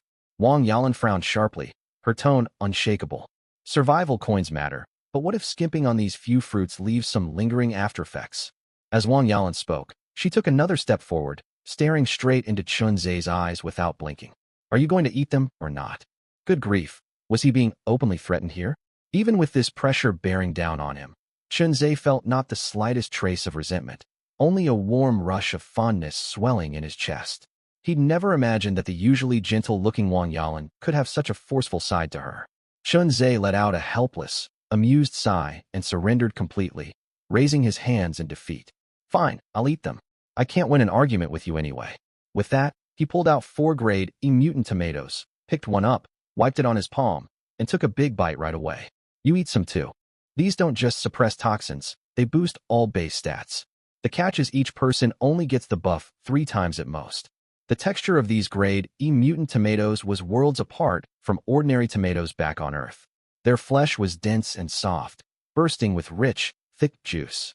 A sweet, refreshing tang hit his tongue first, and after swallowing, a faint wisp of vital energy slid down his throat. Warmth slowly circulated through every limb and meridian, melting all tension from his body. Even though Chunze had tasted one before, the flavor still struck him as incredible the second time around. Wang Yalan, however, made no move to take one. Her eyes stayed fixed firmly on Chunze until he finished the entire tomato. She hurried over, leaning in to scrutinize his shoulder intently. After studying it for a long moment, she pressed her lips together softly, her tone softening noticeably. I think the venom really stopped spreading. I told you so. The ant poison isn't advancing anymore. It'll clear up on its own in a couple days. Seeing Wang Yalan hang her head, Chunze dropped the subject and pushed the remaining tomatoes toward her. Hurry up and eat yours. I'd better not. These are so precious. You could sell them for a lot of survival coins. Don't waste them on me. Wang Yalan shook her head gently and subconsciously stepped back half a pace. Enough, stop turning them down. When she still refused to take the fruit, Chunze's voice deepened, his expression earnest. If all you want is to be a pretty ornament relying on someone else, forget what I said. But if you plan to fight alongside me from now on, eat every last one. His words rang out firm and unshakable, not a hint of jest in them. Wang Yalan froze all over, lifting her eyes to stare at Chunze's solemn face. When she'd resolved to follow him, she'd braced herself for every possible hardship. She'd even privately thought she was nothing more than someone clinging to him for her looks, ready to sacrifice everything at any time. But right now, she truly realized this man saw her as one of his own. This sincere regard struck her straight to the heart. Her nose stung, and an indescribable warmth flooded her chest. She did not hesitate another second and nodded lightly. I'll listen to you. I'll eat them. That's more like it. Wang Yalan ate slowly, savoring every bite, not just the taste on her tongue, but the steady surge of strength coursing through her body as her stats rose. Just then, the cold mechanical system alert blared in Chunze's mind, jolting him back to his senses. Notification: the 2 fortress hearts you listed on the trade house have sold out completely. Chunze immediately opened the transaction log and saw the buyer was a survivor who'd kept their identity anonymous the entire time. He frowned, thoroughly confused. Ordinary survivors gained nothing from fortress hearts. They were useless, mediocre talent materials at best. It was extremely odd that this person would buy 2 all at once. Why buy 2 mostly useless fortress hearts in one go? Could they have the same devour-type special talent as me, allowing them to absorb and fuse these talent items? Chunze was full of guesses and wanted to message the buyer for answers, but the anonymous trade block barred all private communication. After several failed attempts, he gave up with a sigh. Oh well, let it be. He quickly pushed the thought aside, resolving to sell off all surplus supplies and stockpile emergency repair kits. He'd awakened the S-tier Talent Tycoon's armor. Powerful as it was, it required a steady supply of repair kits to grow stronger, his top priority right now. With his mind made up, Chunze sat down and tallied every item he possessed. He checked his inventory: Type 38 rifle, mortar, Grade F Tang Dao, Grade F planting crate, Grade E water purifier, Grade E flying ant beast core, mystical beast hide, Fortress upgrade materials, grade F crossbow, grade E mutant tomatoes. All these goods were rare commodities in the current stage. Any single one could fetch hundreds, even over 1,000 survival coins. After mulling it over and weighing the pros and cons, Chunzhe determined only 2 items were safe to sell: the grade F crossbow and his extra tomatoes. Everything else had critical uses he couldn't spare. Alright, I'll sell these 2 first. Public chat channel. With the second wave of zombie attacks looming, the chat channel was buzzing non-stop, messages scrolling endlessly across the screen. Little Maruko loves fishing. Anyone got stat-boosting graded fruit? Buying at high prices. Bashian Barbarian King. Graded fruit? What's that? What does it do? Struggling novelist. You don't know? Graded fruit gives permanent stat boosts. Roundbeard man. Stat boosts sound overrated. Who's dumb enough to melee zombies right now? Weapons are king. Spending a fortune on fruit is worse than stocking up on arms. Lord Saintly Dawn. Fair point, but you can only carry 1 or 2 weapons max. Permanent stats are reliable strength that serves you anywhere you go. Taking advantage of the heated discussion over graded produce, Chunzhe listed 10 grade E mutant tomatoes on the trade house at a price of 300 survival coins each, then posted in the public channel. Li Yunlong of Magic City. I've got grade E mutant tomatoes for sale. Grab them fast. Stock is limited. Chunzhe knew his post would spark chatter, but he never expected the endless stream of messages to grind to a dead halt for a full 1 or 2 seconds. Every survivor scrolling the chat or typing messages froze mid-action, all eyes locking onto his line of text. The channel fell into an eerie, total silence. The quiet shattered instantly, thousands of messages flooding the screen at once. Bashian Barbarian King. Did I read that right? Someone's selling grade E stat fruit. Little Maruko loves fishing. Oh my god, grade E. I managed to grab one. Struggling novelist. Unbelievable. Who'd part with such a treasure? Absolute big spender. Olyulu the Righteous Messenger. 300 each is a rip-off. I can't even scrape together 100 survival coins right now. Lord Saintly Dawn. 300 is actually a fair price. I paid 200 for a single grade F fruit this morning, and this is grade E. Roundbeard man. Damn, Li Yunlong's the real top-tier survivor here. Legal lowly. Brother Yunlong, I want to eat the fruit too. Can I trade private photos for some? Chunzhe twitched at the sight of the message. Trade private photos? Who does she think she is? In mere moments, all 10 listed tomatoes were snapped up. Non-stop trade alerts popped up, flooding his account with a massive sum of survival coins. Chunzhe skimmed the buyer list. Besides anonymous accounts, Little Maruko loves fishing and Lord Saintly Dawn were both buyers. The latter purchased 3 tomatoes alone. What's Lord Saintly Dawn's deal? Where does he get that many survival coins? As soon as the thought crossed his mind, a system notification popped up. Lord Saintly Dawn has sent you a friend request. Accept?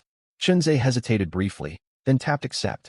Lord Saintly Dawn, Brotherly Yunlong, it's an honor to connect with you. His opening message was extremely polite and humble. Li Yunlong of Magic City. Hello.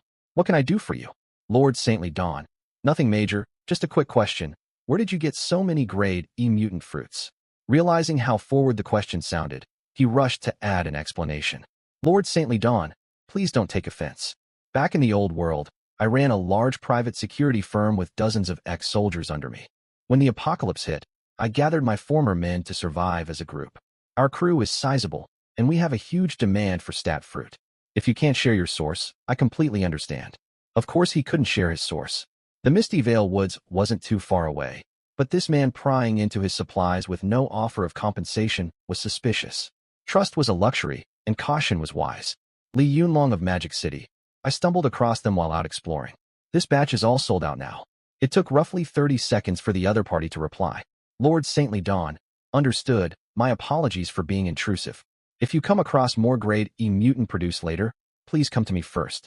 I'll pay a premium of 350 survival coins per fruit, far above market price. Li Yunlong of Magic City. Will do, count on it. After ending the conversation, Chunzhe furrowed his brow and pondered. First Guochongjing recruiting survivors to build power, now this ex-security firm owner rallying his own crew. Clearly many survivors were secretly building up strength behind the scenes. The thought made him wonder if he should start assembling his own faction too. Yet, deep down, the idea filled him with reluctance. In the peaceful world before rebirth, he'd built a company from nothing, expanding it to the brink of an IPO. In the end, the closest friend he'd trusted with everything stabbed him in the back, stole all his life's work, and left him with absolutely nothing. That searing betrayal had broken his faith in others. He had no desire to repeat the same mistakes in this survival realm. Building a faction could wait. If he ever met someone truly trustworthy, he'd observe their character slowly to lay groundwork for the future. Just then, another message arrived from Boss Gao, the sincere merchant. Boss Gao, AAA Construction Supplies. Brotherly Yunlong, my good man. Word got around you sold grade E tomatoes for only 300 coins each. Another buyer trying to outbid everyone? Had he undersold them? Li Yunlong of Magic City. Ha ha ha, nothing slips past you. He'd spoken with Boss Gao once before and thought well of him, an uncomplicated businessman whose only priority was profit. Men like him had no ambitions to form cliques or compete for power, making interactions straightforward. He saw no need to beat around the bush. Boss Gao, AAA Construction Supplies. Tell me honestly, you still have some of that treasure fruit left? Sell me a batch. I'll pay 400 coins apiece. 400 each? Incredible. Chunzhe thought for a second. He still had 15 tomatoes left. Selling 5 to Boss Gao and keeping 10 would be more than enough for his own use. It'd also curry favor with the merchant, who could help him source rare materials later. Li Yunlong of Magic City. Don't worry, I set some aside for you. He sent a trade request immediately. 5 grade E mutant tomatoes. Boss Gao wasted no time and transferred the payment at once. Boss Gao, AAA Construction Supplies. You're a solid guy. From now on, everything you buy from me gets 20 off. Li Yunlong of Magic City. Don't wait till later. How about now? I need some fortress upgrade materials. Grins Boss Gao, AAA Construction Supplies. Haha. I knew you were being generous for a reason. How many sets do you need? Li Yunlong of Magic City. 150 sets. Boss Gao, AAA Construction Supplies. Done.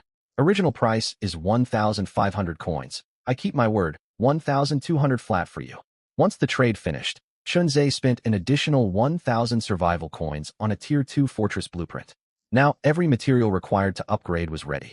After all transactions, 2,800 survival coins remained in his account, more than enough to cover all expenses for the night. Arise, my beloved. Chunzhe's heart surged with excitement, blurting the line before catching the odd atmosphere. He coughed twice to correct himself. Upgrade my fortress. He focused his energy, raising a finger to tap the fortress upgrade button on the system interface. In an instant, the entire tower fortress rumbled violently. Its thick stone walls rapidly reinforced and expanded, foundations sinking deeper and widening as the whole structure shook. What's happening? Why is the tower shaking? Wang Yalan's voice drifted down from the second floor, followed by hurried footsteps thudding down the stairs. Her face paled with panic. Mr. Chun, it's an earthquake. We have to run. Chunzhe held up a hand to calm her, smiling to ease her fright. Don't panic, it's no earthquake. He gestured to the trembling walls, amusement glinting in his eyes.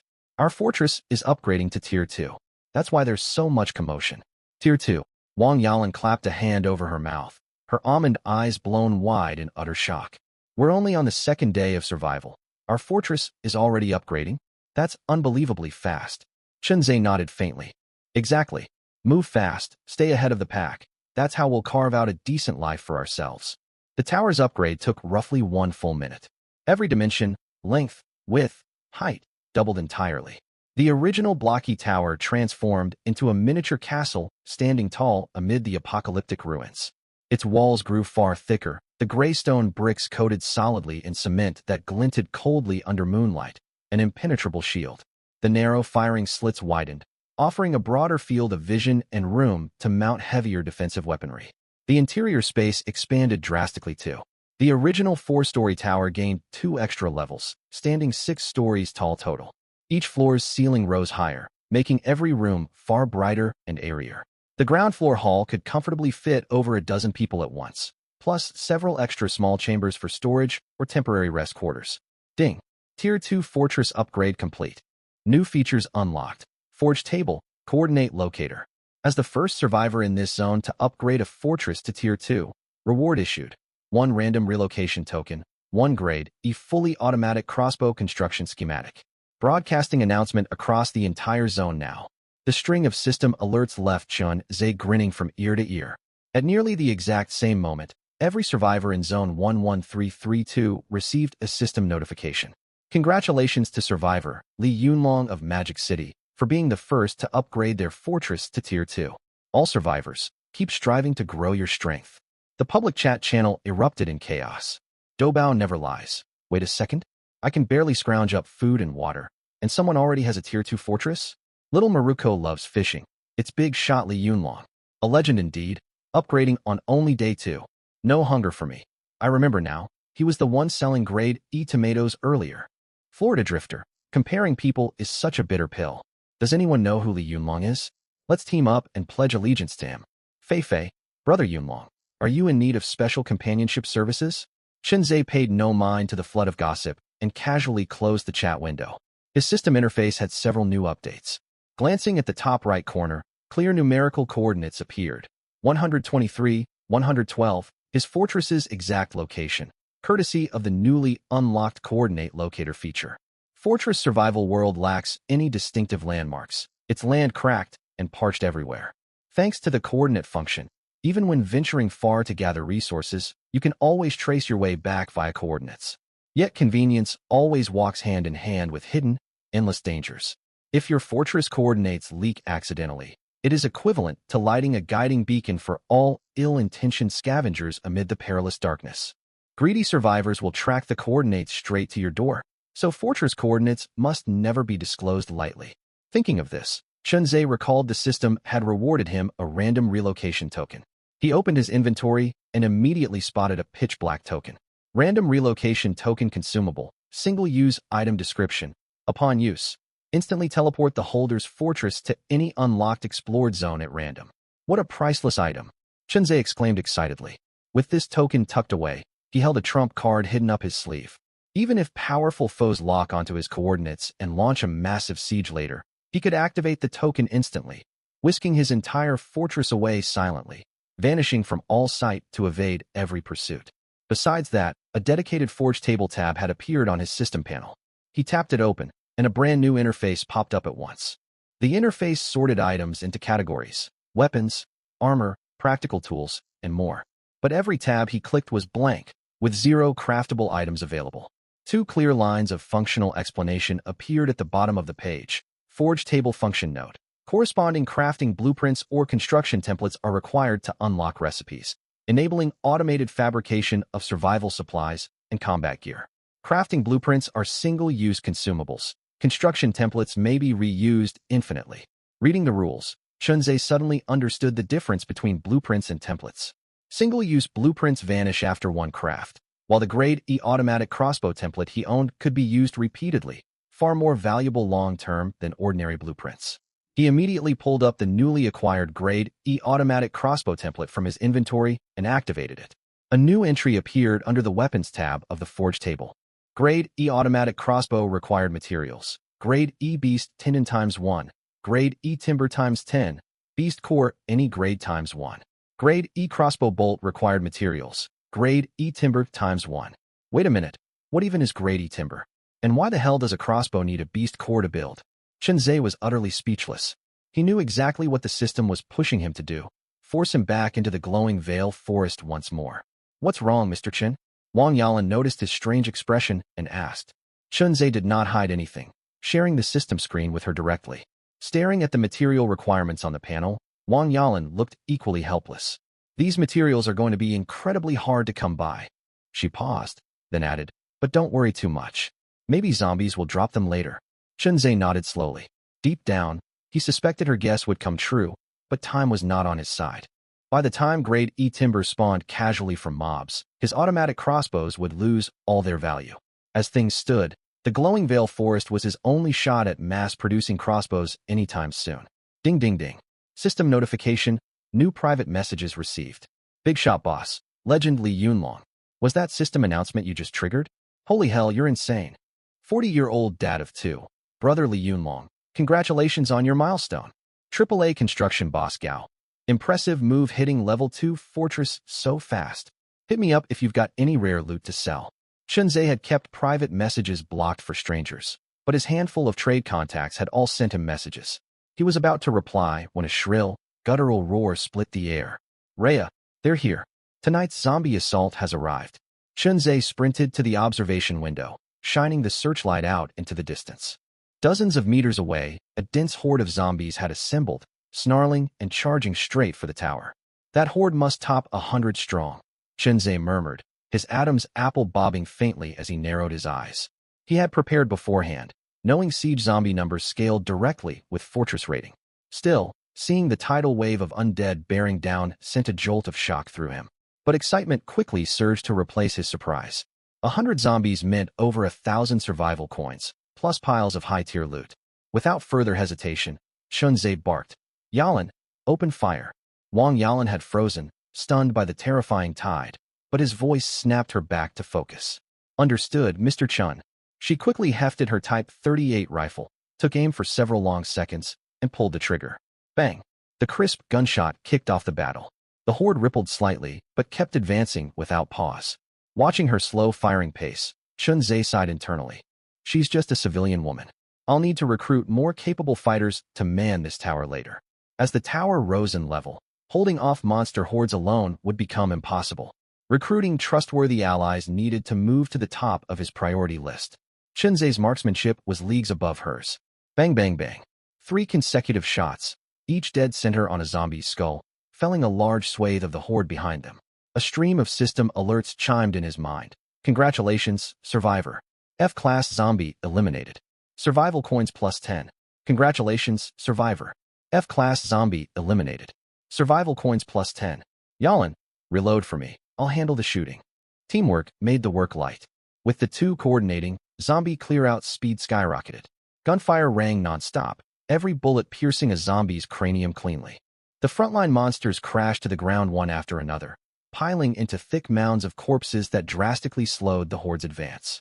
Yet they were only dozens of meters from the tower. After Chunzhe gunned down over 20 zombies, the horde reached the walls. System alerts blared again instantly. Warning, fortress under attack. Current durability, 199/200. Warning, fortress under attack. Current durability, 198 out of 200. Chunzhe kept firing steadily, his gaze locked on the dropping durability meter. He noticed far more zombies swarming the tower than the night before, yet durability drained far slower. S-tier talent. Tycoon's Aegis activated. Max durability, +1. Current durability, 195/201. His talent had triggered. That extra 5 durability had held for 3 full minutes. Even without emergency repair kits, the tower could withstand assaults for nearly 2 hours straight. Haha, hold your fire, Yalan. Let's stack the passive to the max tonight. His confusing line left Wang Yalan utterly baffled. A wild thought crossed her married mind unbidden. Stack to the max? Stack bodies into a pile. Does he think we can't hold them off, and wants to fool around before we die? Well, if that's what he wants, I won't refuse. Wang Yalan's cheeks flushed hot, her gun hand trembling with tangled emotions. All right, whatever you say. I'm yours in life, and in death I'll. Chunzhe cut her off mid-sentence, realizing her misunderstanding. Of course she had no clue what his talent did. She'd completely misread his words. Wait, stop. I meant stacking my passive talent buff. Where on earth did your mind go? Huh? Wang Yalan's face burned bright red. The lewd images she'd imagined sent her heart hammering. Even without knowing what stacking the passive meant, she realized she'd misinterpreted him horribly. I see. You meant stacking passive effects. My bad. I misread you. She mumbled quietly, forcing her racing thoughts back under control. Chunzhe marveled at her wandering train of thought. Zombies were breaking down the walls, yet her mind had drifted to such inappropriate fantasies. My talent raises my fortress's maximum durability every time the walls take damage. These regular zombies hit weakly, so I plan to farm stacks of the passive buff hard. He clarified. His gaze drifted over her flushed cheeks and pressed lips, the soft curve of her neck as she stared down in embarrassment, stirring a faint flutter in his chest. A stray lustful thought crossed his mind. This woman looked incredibly tempting right now. If he gave in to the urge, it would surely be satisfying. I see, Wang Yalan replied softly. She caught his intense stare, her heart skipping nervously. She shuffled a few steps aside to resume reloading ammunition. Chunzhe dropped the topic. Tempting as she was, now was not the time to act on it. His top priority was farming talent stacks off the horde to shore up the fortress's defenses. He set aside the Type 38 and switched to the F-class crossbow looted from Lei Daong earlier, thinning the horde at a slower pace. 2 hours slipped by. After burning 2 emergency repair kits, his fortress's maximum durability hit 253, a full quarter increase. If I grind this horde all night, my max durability could climb past 400, Chunzhe thought, a glint of joy in his eyes. Just then, a roar far more ferocious than any ordinary zombie split the night sky. Rayaf, the rumbling, thunderous howl carried immense force, shaking the tower's stone walls faintly. Chunzhe snapped out of his daydreams, spinning the searchlight toward the sound. Blinding light cut through the black night, locking onto a patch of ground dozens of meters away. When he made out the full figure, his pupils constricted sharply, and he swore aloud. Shit, what the hell is that thing? The searchlight cast the terrifying silhouette into sharp focus. It was a colossal zombie, towering far higher than the single-story buildings around it. Bulging, corded muscles ripped through its rotting rags, its gray-black skin covered in jagged bony protrusions like embedded shards of bone. Worst of all, its hands were the size of millstones, its 5 fingers fused solid into 2 massive bone mallets that exuded a bone-chilling aura in the dark. It moved sluggishly, yet every heavy step sent a deep thud rippling vibrations across the entire terrain. System alert. E-Class Mutant Zombie detected, Brute Rager. Base stats, Strength 29, Agility 12, Constitution 35. Special ability, Bone Mallet Slam, deals catastrophic damage to fortresses on impact. Warning, this mutant zombie has locked onto your fortress. Prepare for severe combat. The system's warnings echoed in his head, and Chunzhe frowned deeply. An E-Class zombie? Every survivor in the dozen nearby fortresses turned their gaze toward his tower. Good God, what is that monster? We're doomed. It's only the second day. How could something this terrifying spawn? If the system wants us dead, why not just kill us outright? Wait, it's not targeting anyone else. It's heading straight for the tower. It's here for Chunzhe. Serves him right. He's been arrogant this whole time. Let's see how he survives this. Brother, abandon your tower and run. Take shelter with us if you have nowhere else. Chunzhe recognized that last voice, the family he'd rescued the night before. The man hacked down a zombie at his window and shouted desperately across the distance. Chunzhe ignored the call, his eyes fixed unblinkingly on the charging E-Class brute. A cold smirk tugged at his lips. Finally, a real heavy hitter. Mr. Chun, we don't stand a chance. Wang Yalan had also spotted the monster, her voice trembling. Before she finished speaking, Chunzhe moved. He snatched up a Type 38, raised, aimed, and fired in one fluid motion. Bang, bang, bang. 5 shots emptied the magazine, 5 streaks of searing light streaking straight for the Brute Rager's skull. No satisfying penetration sound followed, only sharp clang, clang, clang. The bullets barely scraped the outer skin before bouncing off its rock-hard skull. Ah! Wang Yalan gasped, stumbling backward 2 steps. The monster was impervious to standard bullets. Panic crashed over her, draining every ounce of her will to fight. Keep reloading. Chunzhe's steady voice cut through her terror like thunder. She stared at the man beside her. He stood rigid, no flicker of fear on his face. His unshakable resolve radiated strength, calming her crumbling nerves. If this man stood guard over her, death tonight would be worth it. Right away, Wang Yalan rushed forward to reload the rifle. Chunzhe's calm exterior masked inner shock. The bullets ricocheting off the brute's skull had rattled him badly. But this tower was his sole lifeline in this apocalyptic world. He would not surrender it easily. The bullets pierced its skin, so there's still a way to hurt it. Chunzhe muttered, raising the rifle again. This time he did not fire recklessly. He held his breath, locked onto his target, and squeezed the trigger. Bang! A burst of fire tore through the night, zeroing in straight on the giant monster's eye socket. Squelch! The wet sound of lead tearing flesh echoed, followed by a blood-curdling scream. Whoa! The deafening roar made every survivor's ears ring. Chunzhe's shot had buried itself in the Brute Rager's left eye, thick black ichor gushing from the wound like a fountain. The monster staggered backward 3 thunderous steps, each footprint cracking the dry earth deep beneath its weight. Blinded and crippled, the Brute Rager descended into a frenzy of unbridled rage and agony. It swung its massive bone mallet arms wildly, whipping the air into a howling gale. Ordinary zombies caught in its radius exploded into gory puddles of crushed flesh and bone. Perfect shot, Mr. Chun. Wang Yalan cheered, her chest heaving with excitement. Just as I predicted, Chunzhe wasted no time firing again. But after its brief rampage, the E-Class mutant charged the tower at full speed, covering the short distance in a heartbeat. Chunzhe landed over 10 more shots in the interim, yet none struck its vulnerable eye like the first hit. The Brute Rager reached the base of the tower, raising its millstone-sized fists and slamming them full force into the outer wall. Crash! The entire tower shuddered violently from the blow. Wang Yalan lurched forward, ready to fall. Chunzhe shot an arm out and caught her steady. Warning, fortress under heavy assault. Current durability, 214/253 S tier talent. Tycoon's Aegis activated. Max durability +8. Current durability 214 out of 261. Damn it. That single strike drained nearly 40 durability points. Chunzei's heart raced. At this damage output, the tower would collapse in minutes. There was no time to waste. The brute rager lifted its mallet fists to strike again. I have to stop it. Chunzei held over 2,000 survival coins saved specifically to farm passive stacks tonight. But the brute's overwhelming damage would break the tower long before dawn. He made a snap decision, stepping out of the observation window onto the narrow exterior ledge of the tower. The brute rager stood directly below him, placing Chunzei at a perfect overhead firing angle. He had barely planted his feet when another thunderous thud shook the walls. He watched the concrete wall cave inward under the brute's fist, stone and cement dust raining down. Damn it, my tower! Chunzei roared, his heart aching at the damage. He hastily activated an emergency repair kit, pushing durability back to a safe threshold. You overgrown abomination. Come get me. Bang bang bang. Chunzei shouted curses while firing nonstop. At such close range, the surrounding horde of regular zombies boxed the brute in, leaving it no room to dodge. Its crown was torn open instantly, black foul blood splattering across every surface as lead slammed into its skull repeatedly. Ow!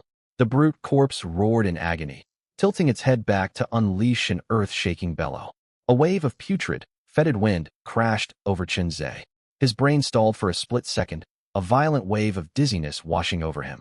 He lost his balance instantly and lurched sideways, teetering on the brink of tumbling into the horde of zombies below. I'm done for. I messed up big time. The tiny outer platform spanned barely half a square meter. While disoriented, Chunzei's torso had already hung out over the edge, mere moments from plummeting all the way down. This is the end for me.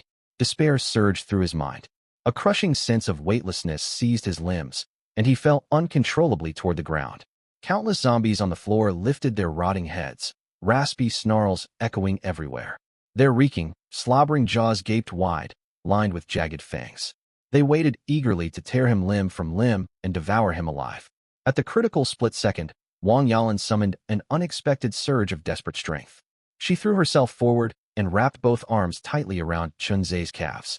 Her upper body dangled off the platform, nearly all her weight dragging down on his legs. The sudden drag abruptly halted Chunzei's fall. Mr. Chun, Wang Yalan cried out, her voice shrill with panic and terror, but she was only a woman with limited strength. Even straining with every ounce of her might, she could not stop Chunzei from slipping further downward. Chunzei, I can't hold on much longer. Her shout jolted Chunzei back to full clarity. He snapped his eyes open just as the brute zombie's hands swiped inches above his head. The foul stench trailing its limbs churned his stomach violently. Teetering between life and death, Chunzei's will to survive blazed brighter than ever. His capped 20-point base stats surged into play, letting him brace against the uneven outer wall of the bunker to steady his swaying frame. Next, he dug his fingers into cracks in the wall, pushed hard, and scrambled upward like a gecko. Seeing Chunzei clawing his way back up, Wang Yalan summoned a fresh burst of energy.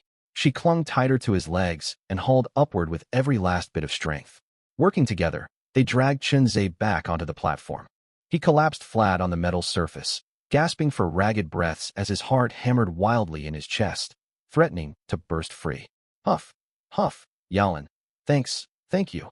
Chunzei panted, barely able to string words together. Mr. Chun, don't mention it. We have to survive together.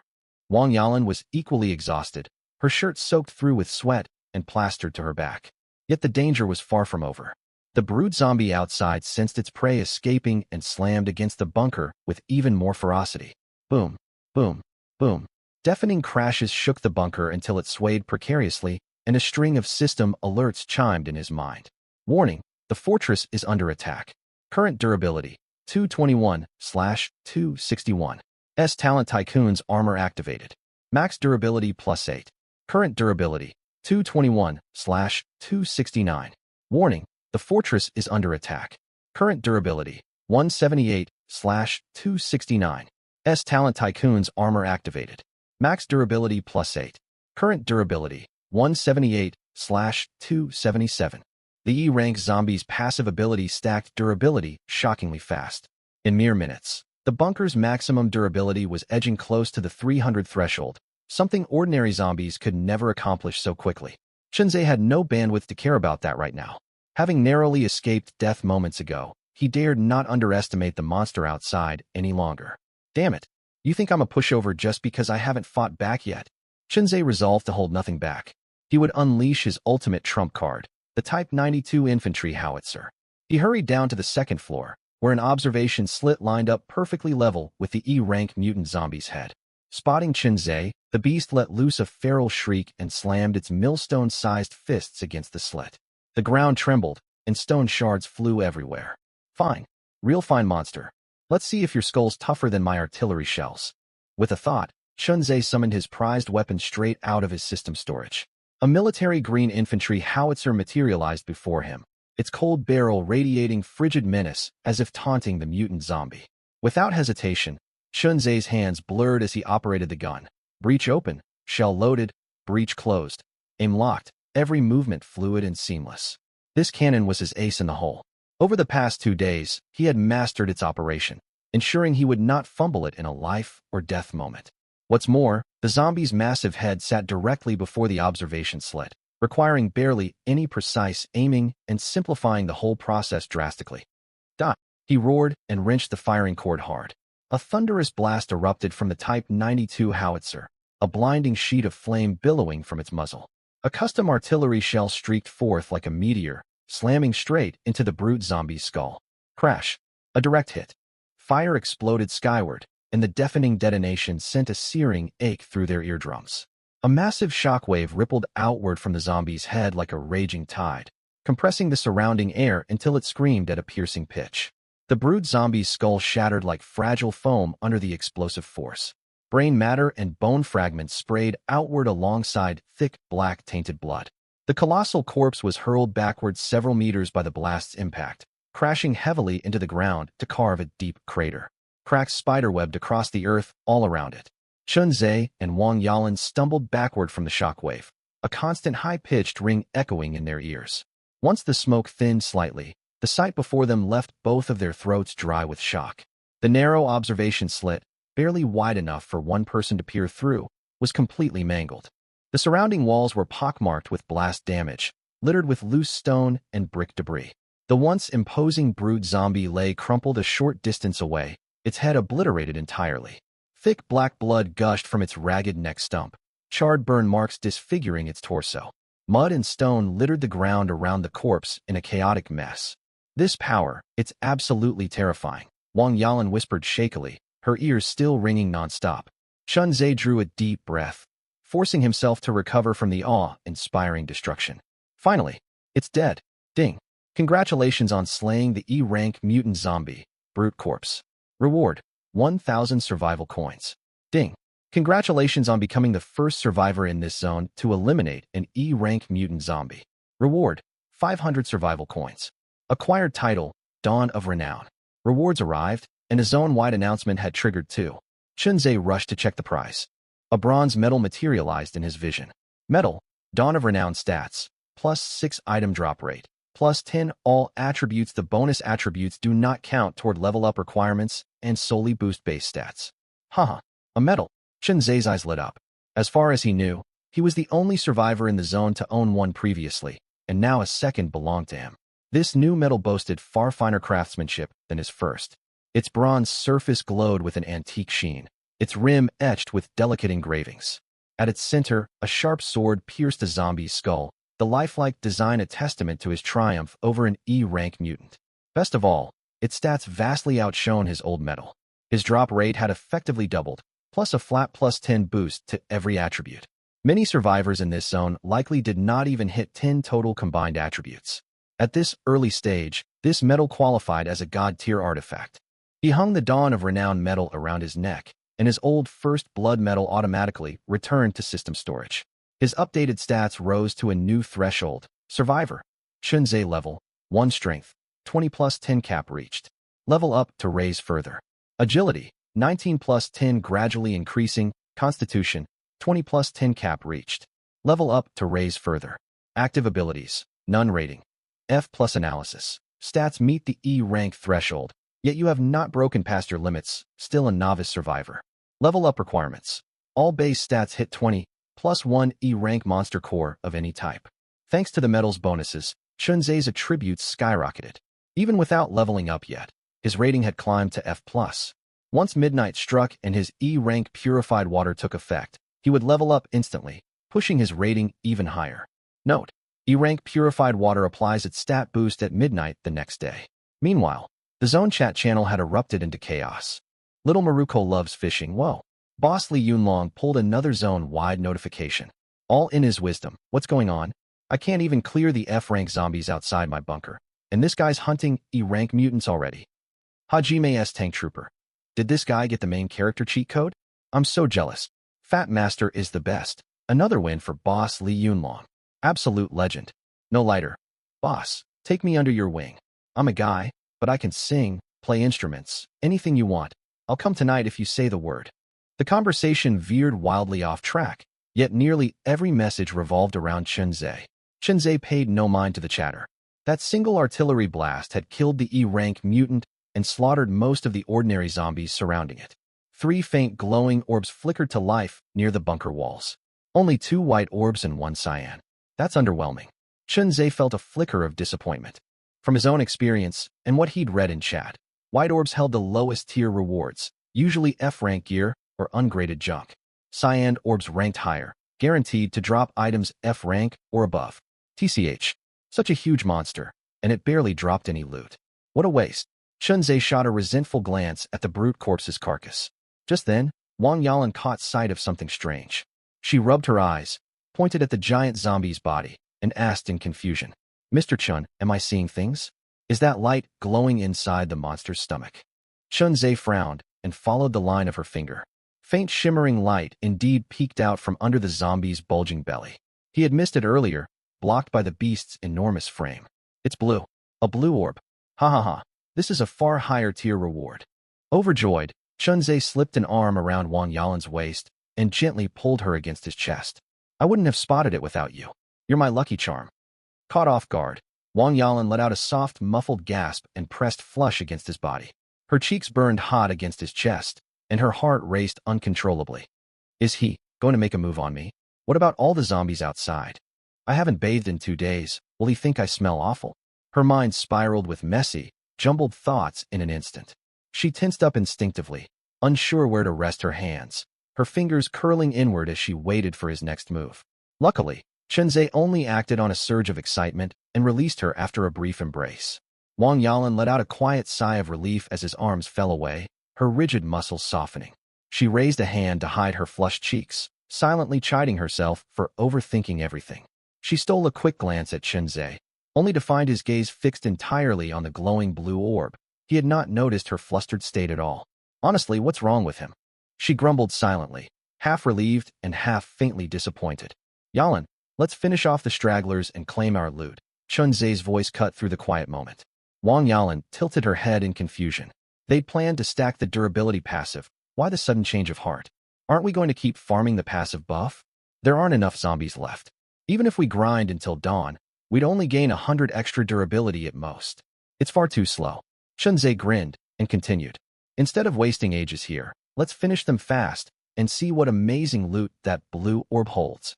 Watching his eager, impatient expression, Wang Yalan covered her mouth and laughed softly, nodding in agreement. All right, I'll follow your lead. The remaining zombies were all ordinary grade, only 20 to 30 left in total. To conserve bullets, Chunzei did not even bother with his Type 38 rifle. He knelt at the first floor observation slit and hacked down the stragglers one by one with his F-rank tang blade, slowly whittling every last zombie to the ground.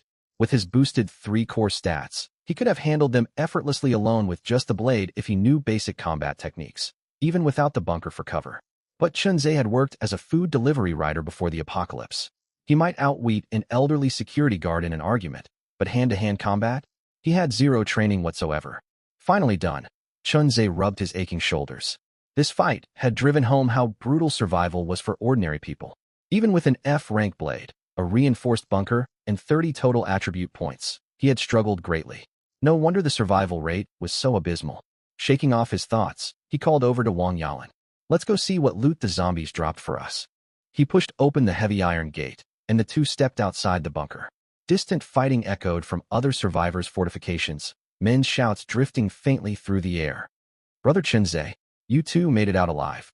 The voice belonged to the family of 3 Chunze had helped the night prior. The man clutched a blood-soaked axe, his face and clothes splattered with gore, staring blankly their way. He had only just finished off the zombies outside his bunker. Watch your words. Mr. Chun is far too capable to die so easily. The man's wife, equally covered in filth, pinched his ear sharply before forcing a nervous smile. Mr. Chun, my husband doesn't know how to speak properly. Please don't take offense. He was stunned seeing that giant mutant monster earlier. The man nodded rapidly to apologize. Chunze waved off their worry with a grin and asked casually, "Are you two holding up all right? We're managing. And hey, thanks for warning us yesterday. Our whole family would have died without your heads up." The man raised both fists in a traditional martial arts salute from afar. His wife shot him an eye roll, seemingly mocking his cheesy gesture, then tugged their young daughter forward to bow deeply together. "Thank you, Mr. Chun. Thank you, Brother Chun." Chunze's heart warmed looking at the little girl's snow-white dress. Even as society crumbled and zombies roamed every corner, pure, genuine gratitude lingered within people's hearts, unextinguished entirely. He had long told himself not to act as a foolish bleeding heart, never to risk his own life for strangers. But faced with this sincere family, especially the wide-eyed, innocent little girl, his defensive walls crumbled a little. "We're all neighbors, no need to thank me," Chunze replied, his mood lightening considerably. "Come on, Yalan. Let's check what treasure that mutant dropped for us." Chunze walked straight over to the brute corpse's body. When his fingers brushed the glowing blue orb, a line of text materialized in his mind. E-rank martial skill. Blade mastery item description. Upon use, you gain master-level proficiency with bladed weapons, equivalent to 10 years of rigorous dedicated sword and blade training for a martial artist. Skill evaluation. Master-grade blade work delivers wide, sweeping offensive strikes and impenetrable tight defense. Once learned, no monster below E rank will stand a chance against you. Holy hell, what even is this? Chunze swore aloud, stunned beyond belief. 10 years of elite blade training compressed into a single item. It was an outright cheat code. "Mr. Chun, what incredible loot did you get?" Wang Yalan hurried over, seeing how wildly excited he was. Without explanation, Chunze grabbed her hand and pressed it into the glowing orb. Her jaw dropped the instant the skill's description flooded her mind. Good heavens, items like this actually drop? It's exactly like a secret martial arts manual from wuxia novels. You'll turn into a master swordsman the second you use this skill. Wang Yalan gasped in awe. "Haha, exactly right." Chunze laughed, his excitement plain to see. "No monster below E rank will pose any threat to me from now on." Ever since he obtained his F rank Tang blade, Chunze had barely gotten a chance to practice with it properly. 2 reasons stood in the way. First, he owned firearms. Second, more critically, he simply lacked any blade training.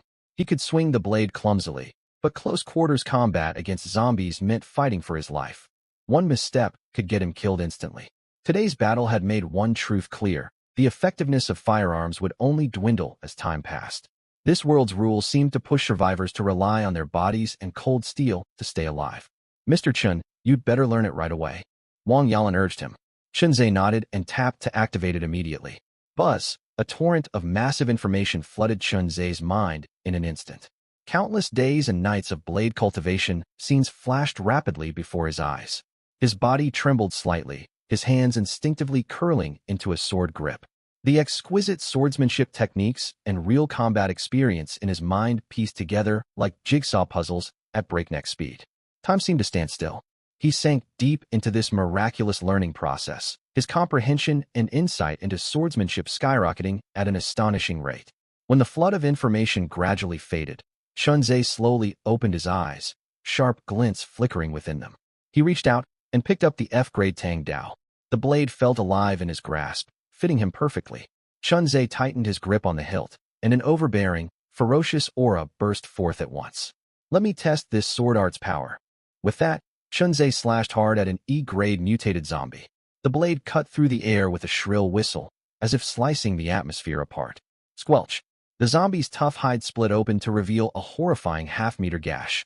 Flesh flapped apart, stark white bone peeking through the wound. Terrifying, utterly terrifying. Chunze suspected that if his Tang Dao were upgraded to E-grade, paired with his master-tier swordsmanship, he could hack the brute zombie's arm clean off with a single strike.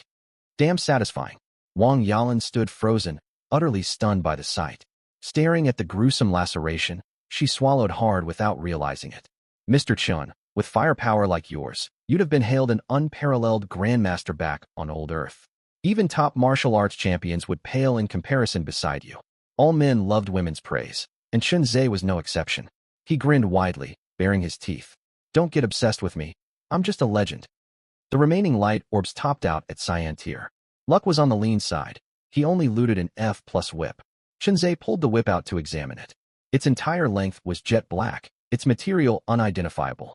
Its surface rippled with folds, resembling snake skin, and it stretched 3 to 4 meters long when fully unfurled. He had no knack for this weapon and cared nothing for it, ready to stuff it into his backpack on the spot. But when he turned his head, he caught Wang Yalan staring fixedly at the whip. Chun Zhe raised an eyebrow and held the whip out to her. You like it? It's yours. Huh? Really? Wang Yalan stared at Chun Zhe in delighted disbelief. Ever since they'd entered the blockhouse, she'd kept her place humble. She obeyed every order he gave. Even when she'd fired the Type 38 rifle earlier, she knew it was a sign of his trust, a chance to pull her weight. But owning a personal weapon was a different matter entirely. This was treatment reserved for true allies. Take it, train hard. It'll cover my back when things get rough. I will, I promise. Wang Yalan nodded vigorously and took the whip with both hands. The final white light orb yielded consistent loot, a 1000 WH solar outdoor power station, 2 F-grade planting crates, and 1 F-grade Allegiance scroll. Whoa, nice drop. Item, Allegiance scroll description. When used on a survivor, the target will never betray the caster and gain a 10 boost to all 3 of the caster's core stats. Note, the target must offer no inner resistance when the scroll is activated. Otherwise, the failure chance surges drastically. Holy hell, this is priceless. Chun Zhe exclaimed. This scroll erased his biggest worry, trust issues. From now on, anyone wanting entry to his blockhouse would first have to submit to the Allegiance scroll. Once all rewards were claimed, Wang Yalan brought out the meal she'd prepared hours earlier: steamed rice, stir-fried cured pork, shredded potato with chili, and spicy cabbage. How did you cook all this? Chun Zhe asked. We used to own a portable gas stove, meant for family picnics once we had kids. We never conceived, though, so it sat unused all these years. Perfect timing that it's here now. Wang Yalan paused, then continued. But the last gas canister's empty. We'll need another cooking method from now on. No problem. We just got that solar power station. We can cook with an induction cooker from here out. Chun Zhe took a couple bites of food and had to admit her cooking was excellent. By the way, you and Yang Wei were together all these years. Why no kids? He asked casually. He went back to shoveling rice, completely missing how Wang Yalan's body stiffened instantly. After a long hesitation, she spoke in a hollow, quiet voice. He can't father children. Uffed. Chun Zhe sprayed most of his mouth full of rice across the table. Wang Yalan hurried forward to clean up the mess. It's fine. I'll handle it myself. He took a sip of water, and Wang Yalan went on. I've never shared a bed with him after marrying him. At first I thought he had a mistress outside, but then I accidentally saw his medical report, and I found out he's missing the necessary organ entirely. What? Chun Zhe's eyes went wide, shock etched across his face. Yang Wei. I thought your name was just poorly chosen, but turns out it's a peak you'll never reach your whole life. Then a critical thought hit him. Wait a second, does that mean this woman's still untouched? That must have been so hard for you. Wang Yalan said nothing, simply lowering her head to eat. Chun Zhe studied her intently in the faint glow seeping in from outside. She had delicate, refined features, slender brows, and stunning peach blossom eyes. Her slightly unbuttoned collar revealed pale, smooth skin, her soft, alluring demeanor stirring his heart. Chun Zhe swallowed hard, inwardly cheering. This is perfect, absolutely perfect. While Chun Zhe enjoyed the company of a beautiful woman and a steady supply of food and shelter, Guo Changxing fared far worse. His earlier ambush on Chun Zhe had yielded nothing, costing his squad 5 or 6 men outright and crippling their combat strength. Worst of all, Lei Daong was dead. Lei Daong had been Guo Changxing's most loyal subordinate and the squad's fiercest fighter. With their main combat backbone gone, they could not mount a proper counterattack. Outside the steel workshop at that moment, 40 to 50 zombies scratched wildly at the walls. The building's durability plummeted at a rate visible to the naked eye. You worthless trash.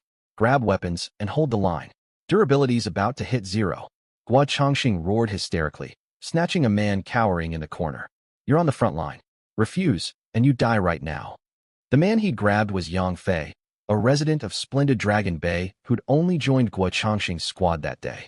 He shook so violently he could barely stand upright. I can't, boss. I'm terrified, Yang Fei begged through tears. Huge beads of sweat rolled down his forehead, carving streaks through the grime on his face. Scared? You leech off my food and supplies. Now it's your turn to pull your weight, and you dare chicken out.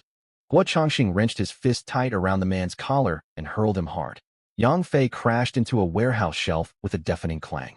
The rack wobbled violently, and piles of clutter clattered to the ground, landing all over his body. Ugh! He groaned in agony and scrambled to his feet, only to freeze the next second. Guo Changxing stood aiming a crossbow straight at him, icy killing intent blazing in his eyes. Die, or fight the zombies. Yang Fei's eyes bulged as terror crashed over him like a tidal wave. He knew Guo Changxing would kill him without hesitation if he said no. Boss, I'll go.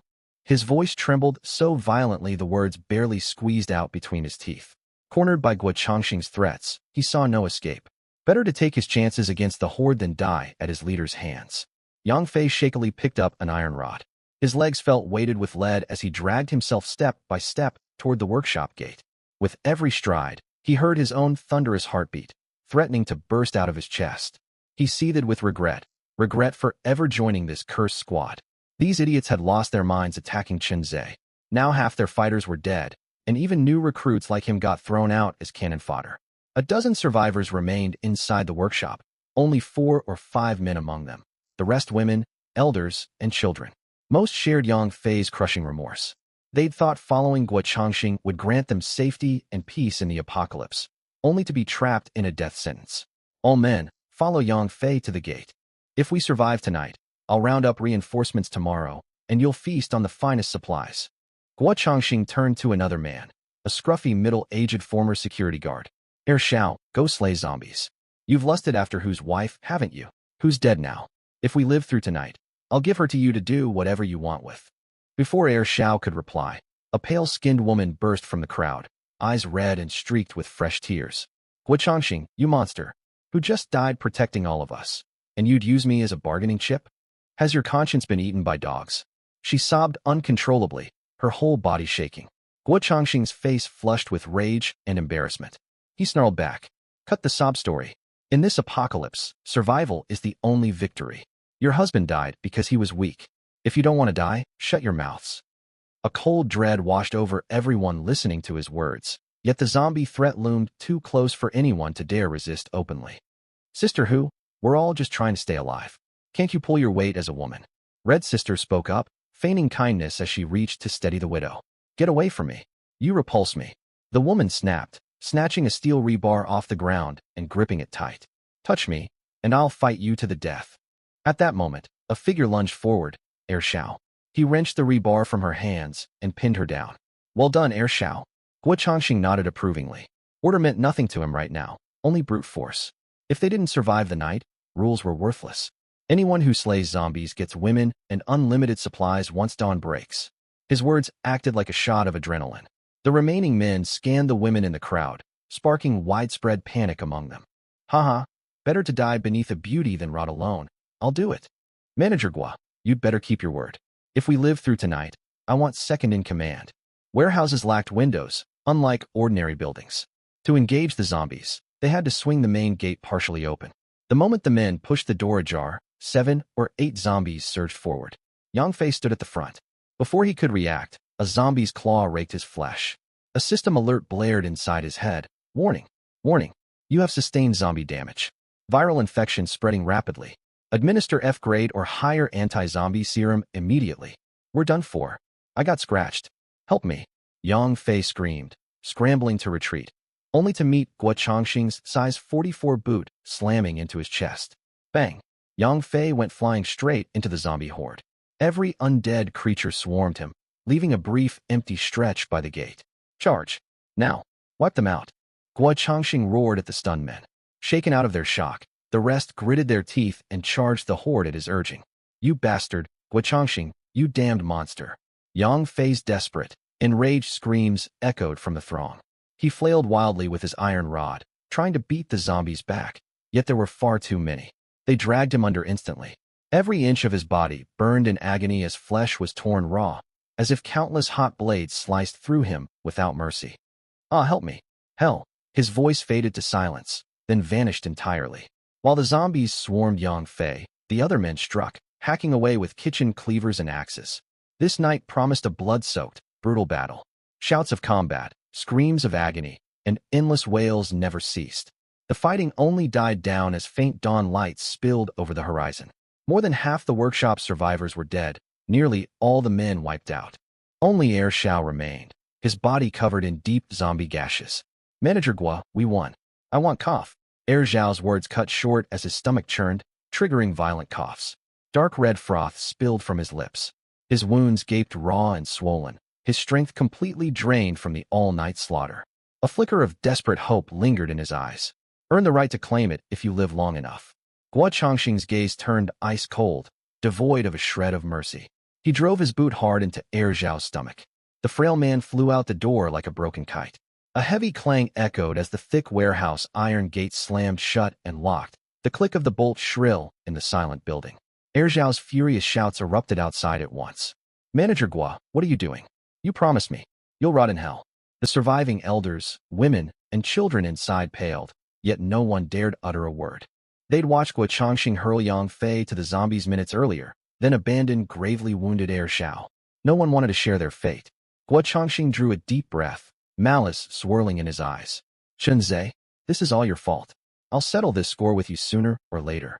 Day 3 of the Fortress Survival World. Shenzhe woke burning hot. He blinked groggily to see 2 blazing suns hanging high in the sky, his skin slick with sticky sweat from head to toe. Damned heat wave. He rubbed his bleary eyes and muttered to himself. He opened his system panel to check the time, past 9 o'clock. He'd slept a solid 10 hours straight. I've been run rag these past 2 days. Ever since he'd transmigrated to this universal fortress survival world, he hadn't caught a single moment of rest, busier than when he'd worked food delivery.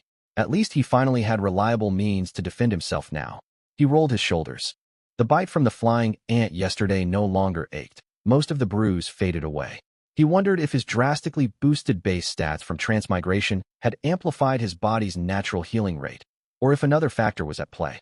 Either way, faster recovery was a blessing. An E-grade water purifier sat beside his bed. He glanced over to see roughly 3 liters of purified water collected in its reservoir. Gulp, gulp. Several mouthfuls of crisp E-grade purified water washed away his scorching thirst and heat exhaustion. He only set the container down after his stat panel notified him his hydration meter was slowly regenerating. Ah, that hits the spot.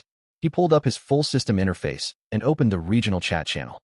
Region 11332 current survivors, 22,938/100,000.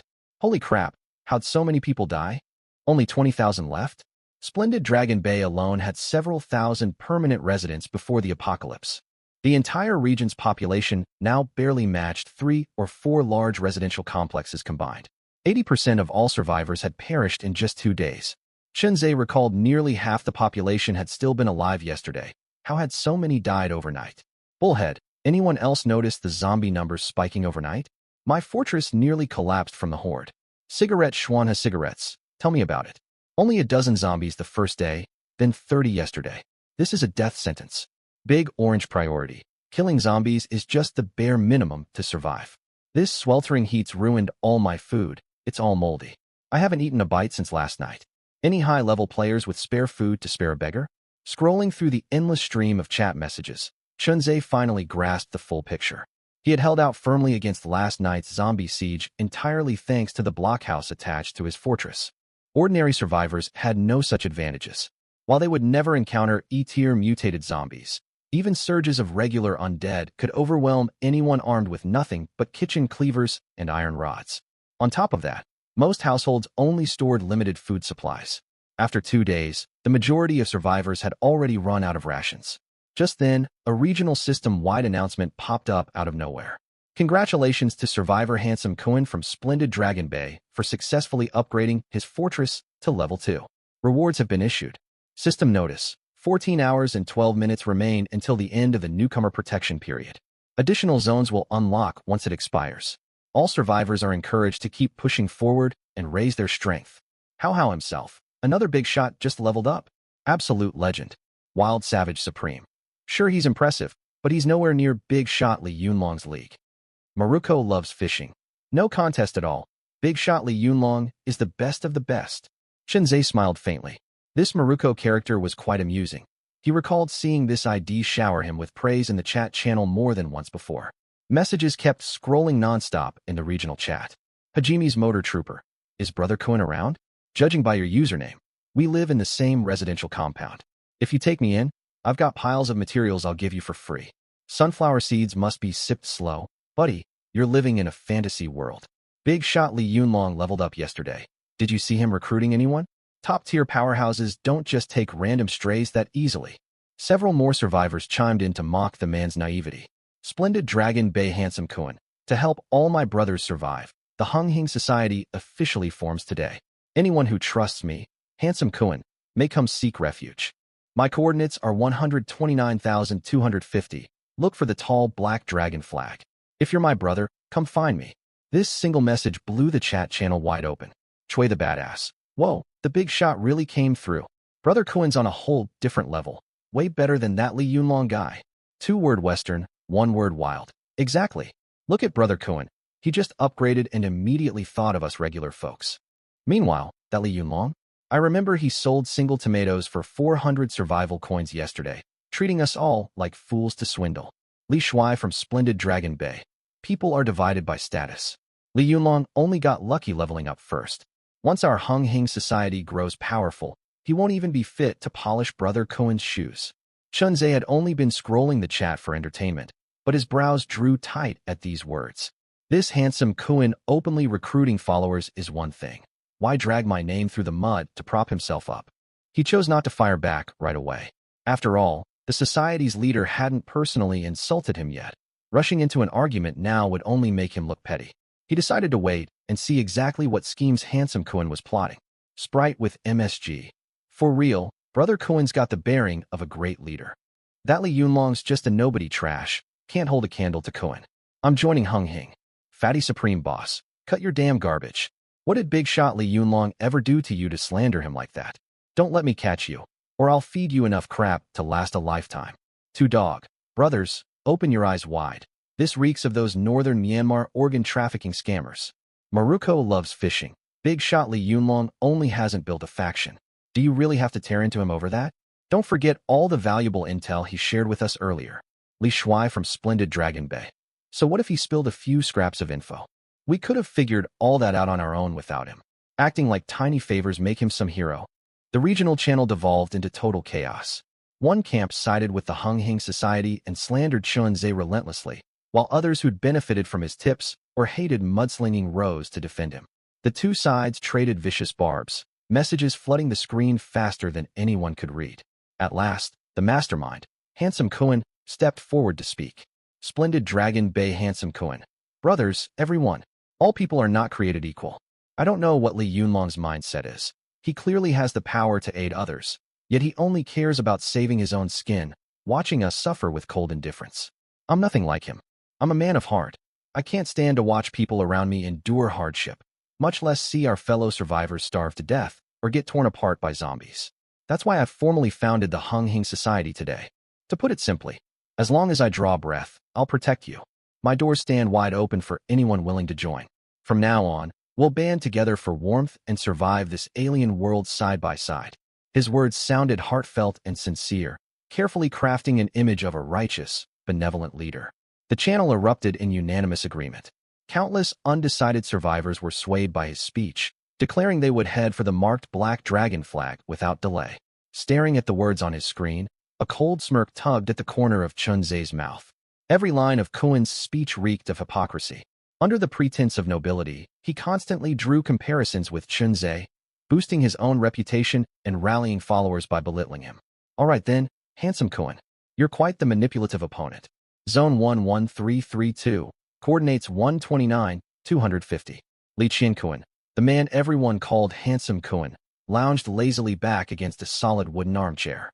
His fortress was one of a kind, not an ordinary residential home, nor a randomly generated system fortress, but a large privately owned commercial vehicle garage on the city outskirts. Before the Survivor Fortress apocalypse descended, he'd built a career in construction, and this garage was a property he'd purchased years prior.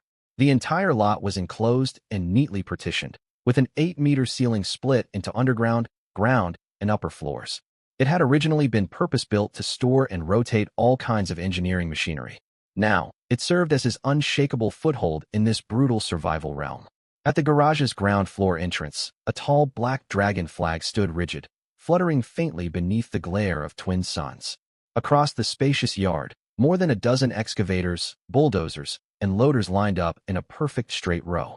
Their cold, heavy steel hulls were stained with crusted black blood, the scars of last night's brutal battle against the zombie horde. Several underlings clustered nearby, constantly refreshing the regional chat channel, their faces blazing with excitement. Brother Cohen, more and more survivors are messaging us saying they're coming to join. Exactly, boss. Your plan worked flawlessly. Trashing the zone's top powerhouse instantly rallied everyone to our side.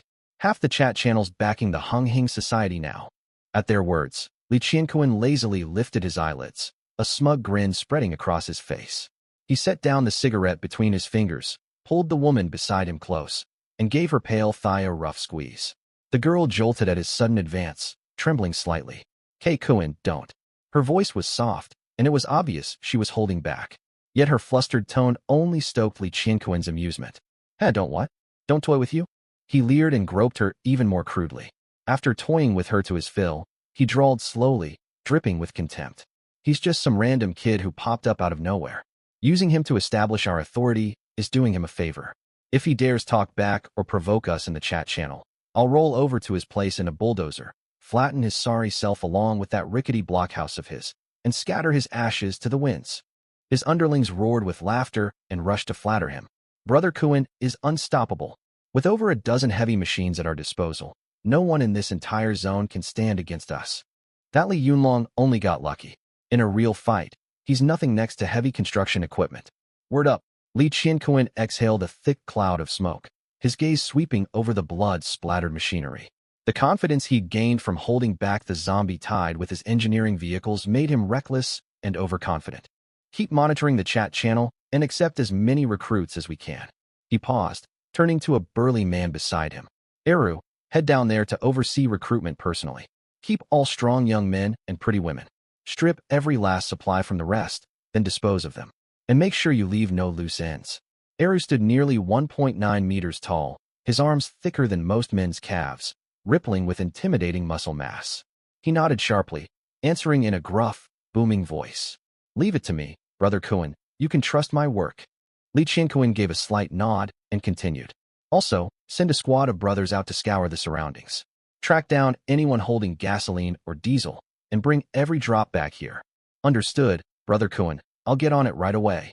Back at Chunzei's blockhouse, he opened his private message inbox. Fatty Supreme Boss, Big Shot Li Yunlong. Have you seen the regional chat? It makes my blood boil. Those people are all out of their minds. Chunzei chuckled at the message. This fatty was truly an odd character. He'd holed up in a toilet shelter, yet spoke like a crude street tough. Li Yunlong from Magic City. I saw it. Quite the lively debate going on. Fatty Supreme Boss. Lively's an understatement. That handsome Cohen used you as a stepping stone to gather followers, and a horde of sheep jumped on the bandwagon to slander you. It's absolutely outrageous. Hey, boss, when are you going to start recruiting people? Just so you know, I'll be first in line to sign up. Chunzei mulled it over. Now that his fortress had expanded, relying solely on Wang Yalan and himself left them stretched far too thin. Recruiting trustworthy allies was inevitable, but trust was a rare commodity in the apocalypse. He had to guarantee no one inside his fortress harbored traitorous intent. Even the sturdiest stronghold would crumble from within if betrayal lurked among its inhabitants. With that thought, he pulled out a vassal scroll. After a moment's consideration, he sent its item description to the fatty. Li Yunlong from Magic City. Attached item screenshot Li Yunlong from Magic City. I do need extra hands, but anyone who wants entry to my fortress must accept this contract. Are you willing? Fatty had only made the offer half-jogglingly, never daring to hope he'd be accepted into a top survivor's fortress. He was just a nobody hiding out in a filthy toilet shelter. Why would a powerhouse spare him a glance? But when Chunzei's message popped up, Fatty froze solid.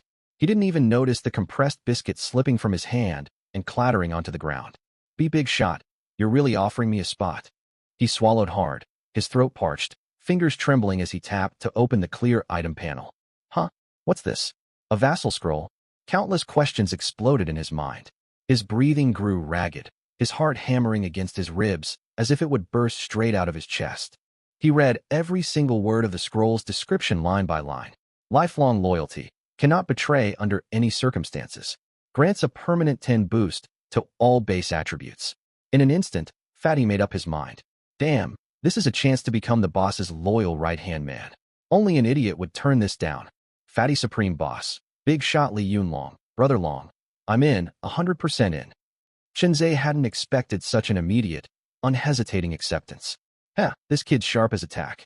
Li Yunlong from Magic City. Think carefully.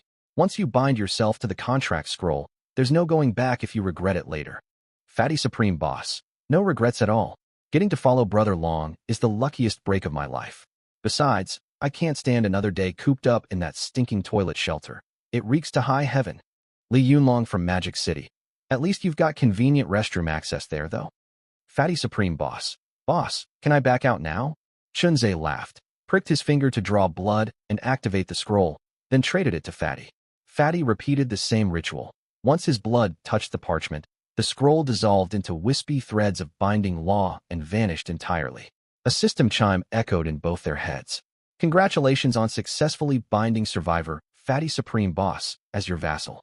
You have unlocked Tier 2 authority, so mutual coordinates are now shared between you two. Coordinate sharing is exclusive to contracted parties. Coordinates cannot be altered or revoked. Shinzei had been worrying about how to track down Fatty once the contract sealed, but the system's built-in feature solved that problem seamlessly. The system really thought of everything. Relief washed over him as his earlier worries melted away. He stared at Fatty's marker on the map, his gaze sharpening. This direction was exactly where Guo Changzheng and his gang had fled the day before. Fatty Supreme Boss. Brother Long. This is insane. I just checked my attribute panel. All my base stats jumped up 3 whole points. Strength, agility, constitution each +3. Fatty Supreme Boss. Holy hell, if that's the boost I get, your 3 core stats must all be over 30 points. That's absurdly overpowered. Fatty Supreme Boss. Oh right, Brother Long. The shared map shows we're pretty far apart, roughly 10 kilometers. Should I head over right now? I'm waiting for your reply, super eager. Fatty Supreme Boss. Also, I've still got some compressed biscuits and 2 cans of fish stew left. My fortress does have a distinct odor, but I'll bring all supplies with me if you want them. A constant grin lingered on Chunzei's face as he scanned the flood of messages. The fatty was a total chatterbox, but he realized the blockhouse would be far livelier once the talkative recruit arrived. Li Yunlong from Magic City. It'll take me 2 or 3 hours to reach you. You haven't unlocked long-distance tracking yet, so stay put inside your shelter and wait for me. Fatty Supreme Boss. Got it. I'll pack up everything right away. Hurry over, Brother Long. Chunzei's eye twitched faintly at the reply. What on earth did the fatty even have to pack in that run-down toilet shelter of his? Closing the chat window, Chunzei pulled up his character attribute panel. Before heading out, there was one critical task left, leveling up to Tier 2. Ding. All upgrade prerequisites have been met. Confirm upgrade? Upgrade. The moment he hit confirm, a wave of warm energy flooded every inch of his body, followed by a faint pop. Like some invisible shackle deep within his bones had shattered. He couldn't feel any drastic shift in his physical condition, but the hard cap locking all his base stats at 20 points had vanished entirely, leaving his attributes free to rise further. Ding. Congratulations on advancing to level 2. Current stats Survivor. Chunzei level 2 Strength. 20 plus 10 passive gradual growth ongoing agility. 20 plus 10 passive gradual growth ongoing constitution. 20 plus 10 passive gradual growth ongoing abilities. None unlocked rating. E-tier evaluation. A budding survivor who has gained reliable self-defense capabilities. Next level requirement. All base stats reach 50, plus 1 D-tier beast core of any variety. Ding. Congratulations on becoming the first survivor in the zone to reach level 2. Reward. Ability extraction, stone ×1. Sure enough, another zone-wide system announcement blared across every survivor's interface. The chat channel exploded with scrolling messages once more. Maruko loves fishing. Woo! Big shot Li Yunlong hit another zone-wide announcement. He's unstoppable. How inside how. Looks like handsome Cohen really can't hold a candle to Brother Long after all. Fatty Supreme Boss. Duh. My Brother Long's gotten 3 zone-wide announcements now. Cohen doesn't stand a chance.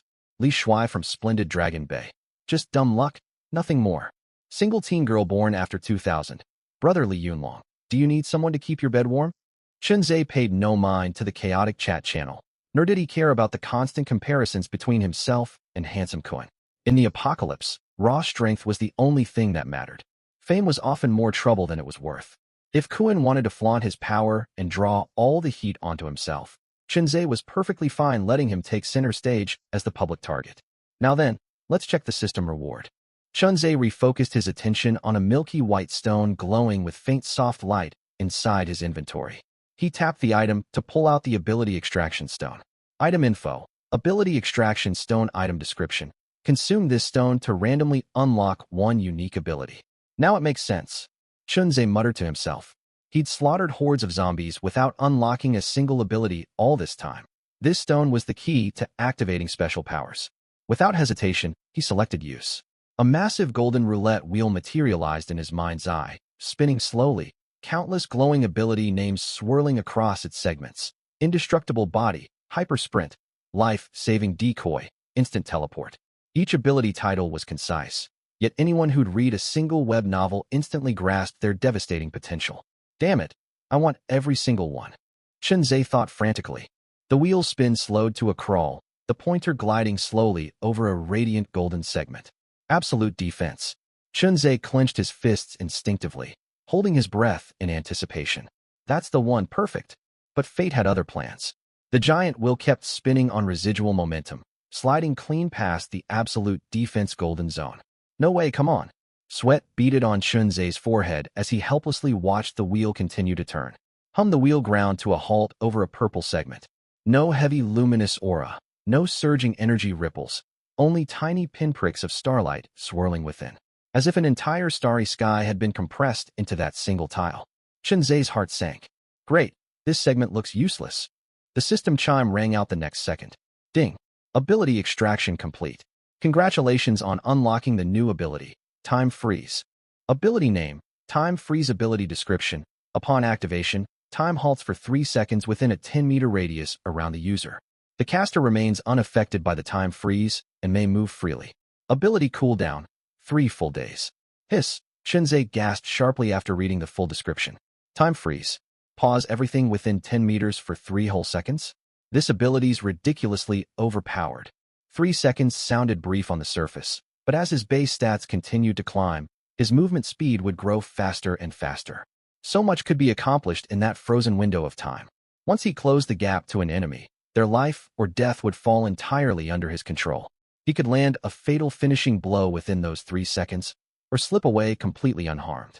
With time freeze in his arsenal, Chunzhe now possessed a trump card to rely on in life or death fights. Haha, this is amazing. Wang Yalan turned to him curiously at the sound of his loud laughter. Mr. Chun, what's got you so cheerful? Haha, nothing much. The system just gave me an incredible treasure. Chunzhe's mood was soaring, grinning wide to show his teeth. An incredible treasure? Though burning with curiosity, Wang Yalan didn't press further. She understood if Chunzhe chose not to share something. He had his reasons. Congratulations sincerely, Mr. Chun. Ugh, why do you keep calling me Mr. Chun nonstop? Chunzhe waved a hand, softening his tone. Everyone inside this fortress is family now. If I don't tell you certain things, it's not that I distrust you, understand? Wang Yalan nodded half-comprehendingly. Yes, Mr. Chun. She cut herself off mid-sentence, remembering his earlier request. Si Chin Gu. That's much better. Chunzhe nodded in satisfaction and continued. More survivors will join the fortress eventually, and we don't keep idle hands. From now on, you'll oversee logistics and crop cultivation here. He gestured toward the F-tier planting crates lined up nearby. I'll transfer some survival coins to you. Buy high-grade crop seeds to plant in the crates. Also, I'm heading out shortly. Stay vigilant inside the blockhouse at all times. Send me an immediate private message the second any danger arises.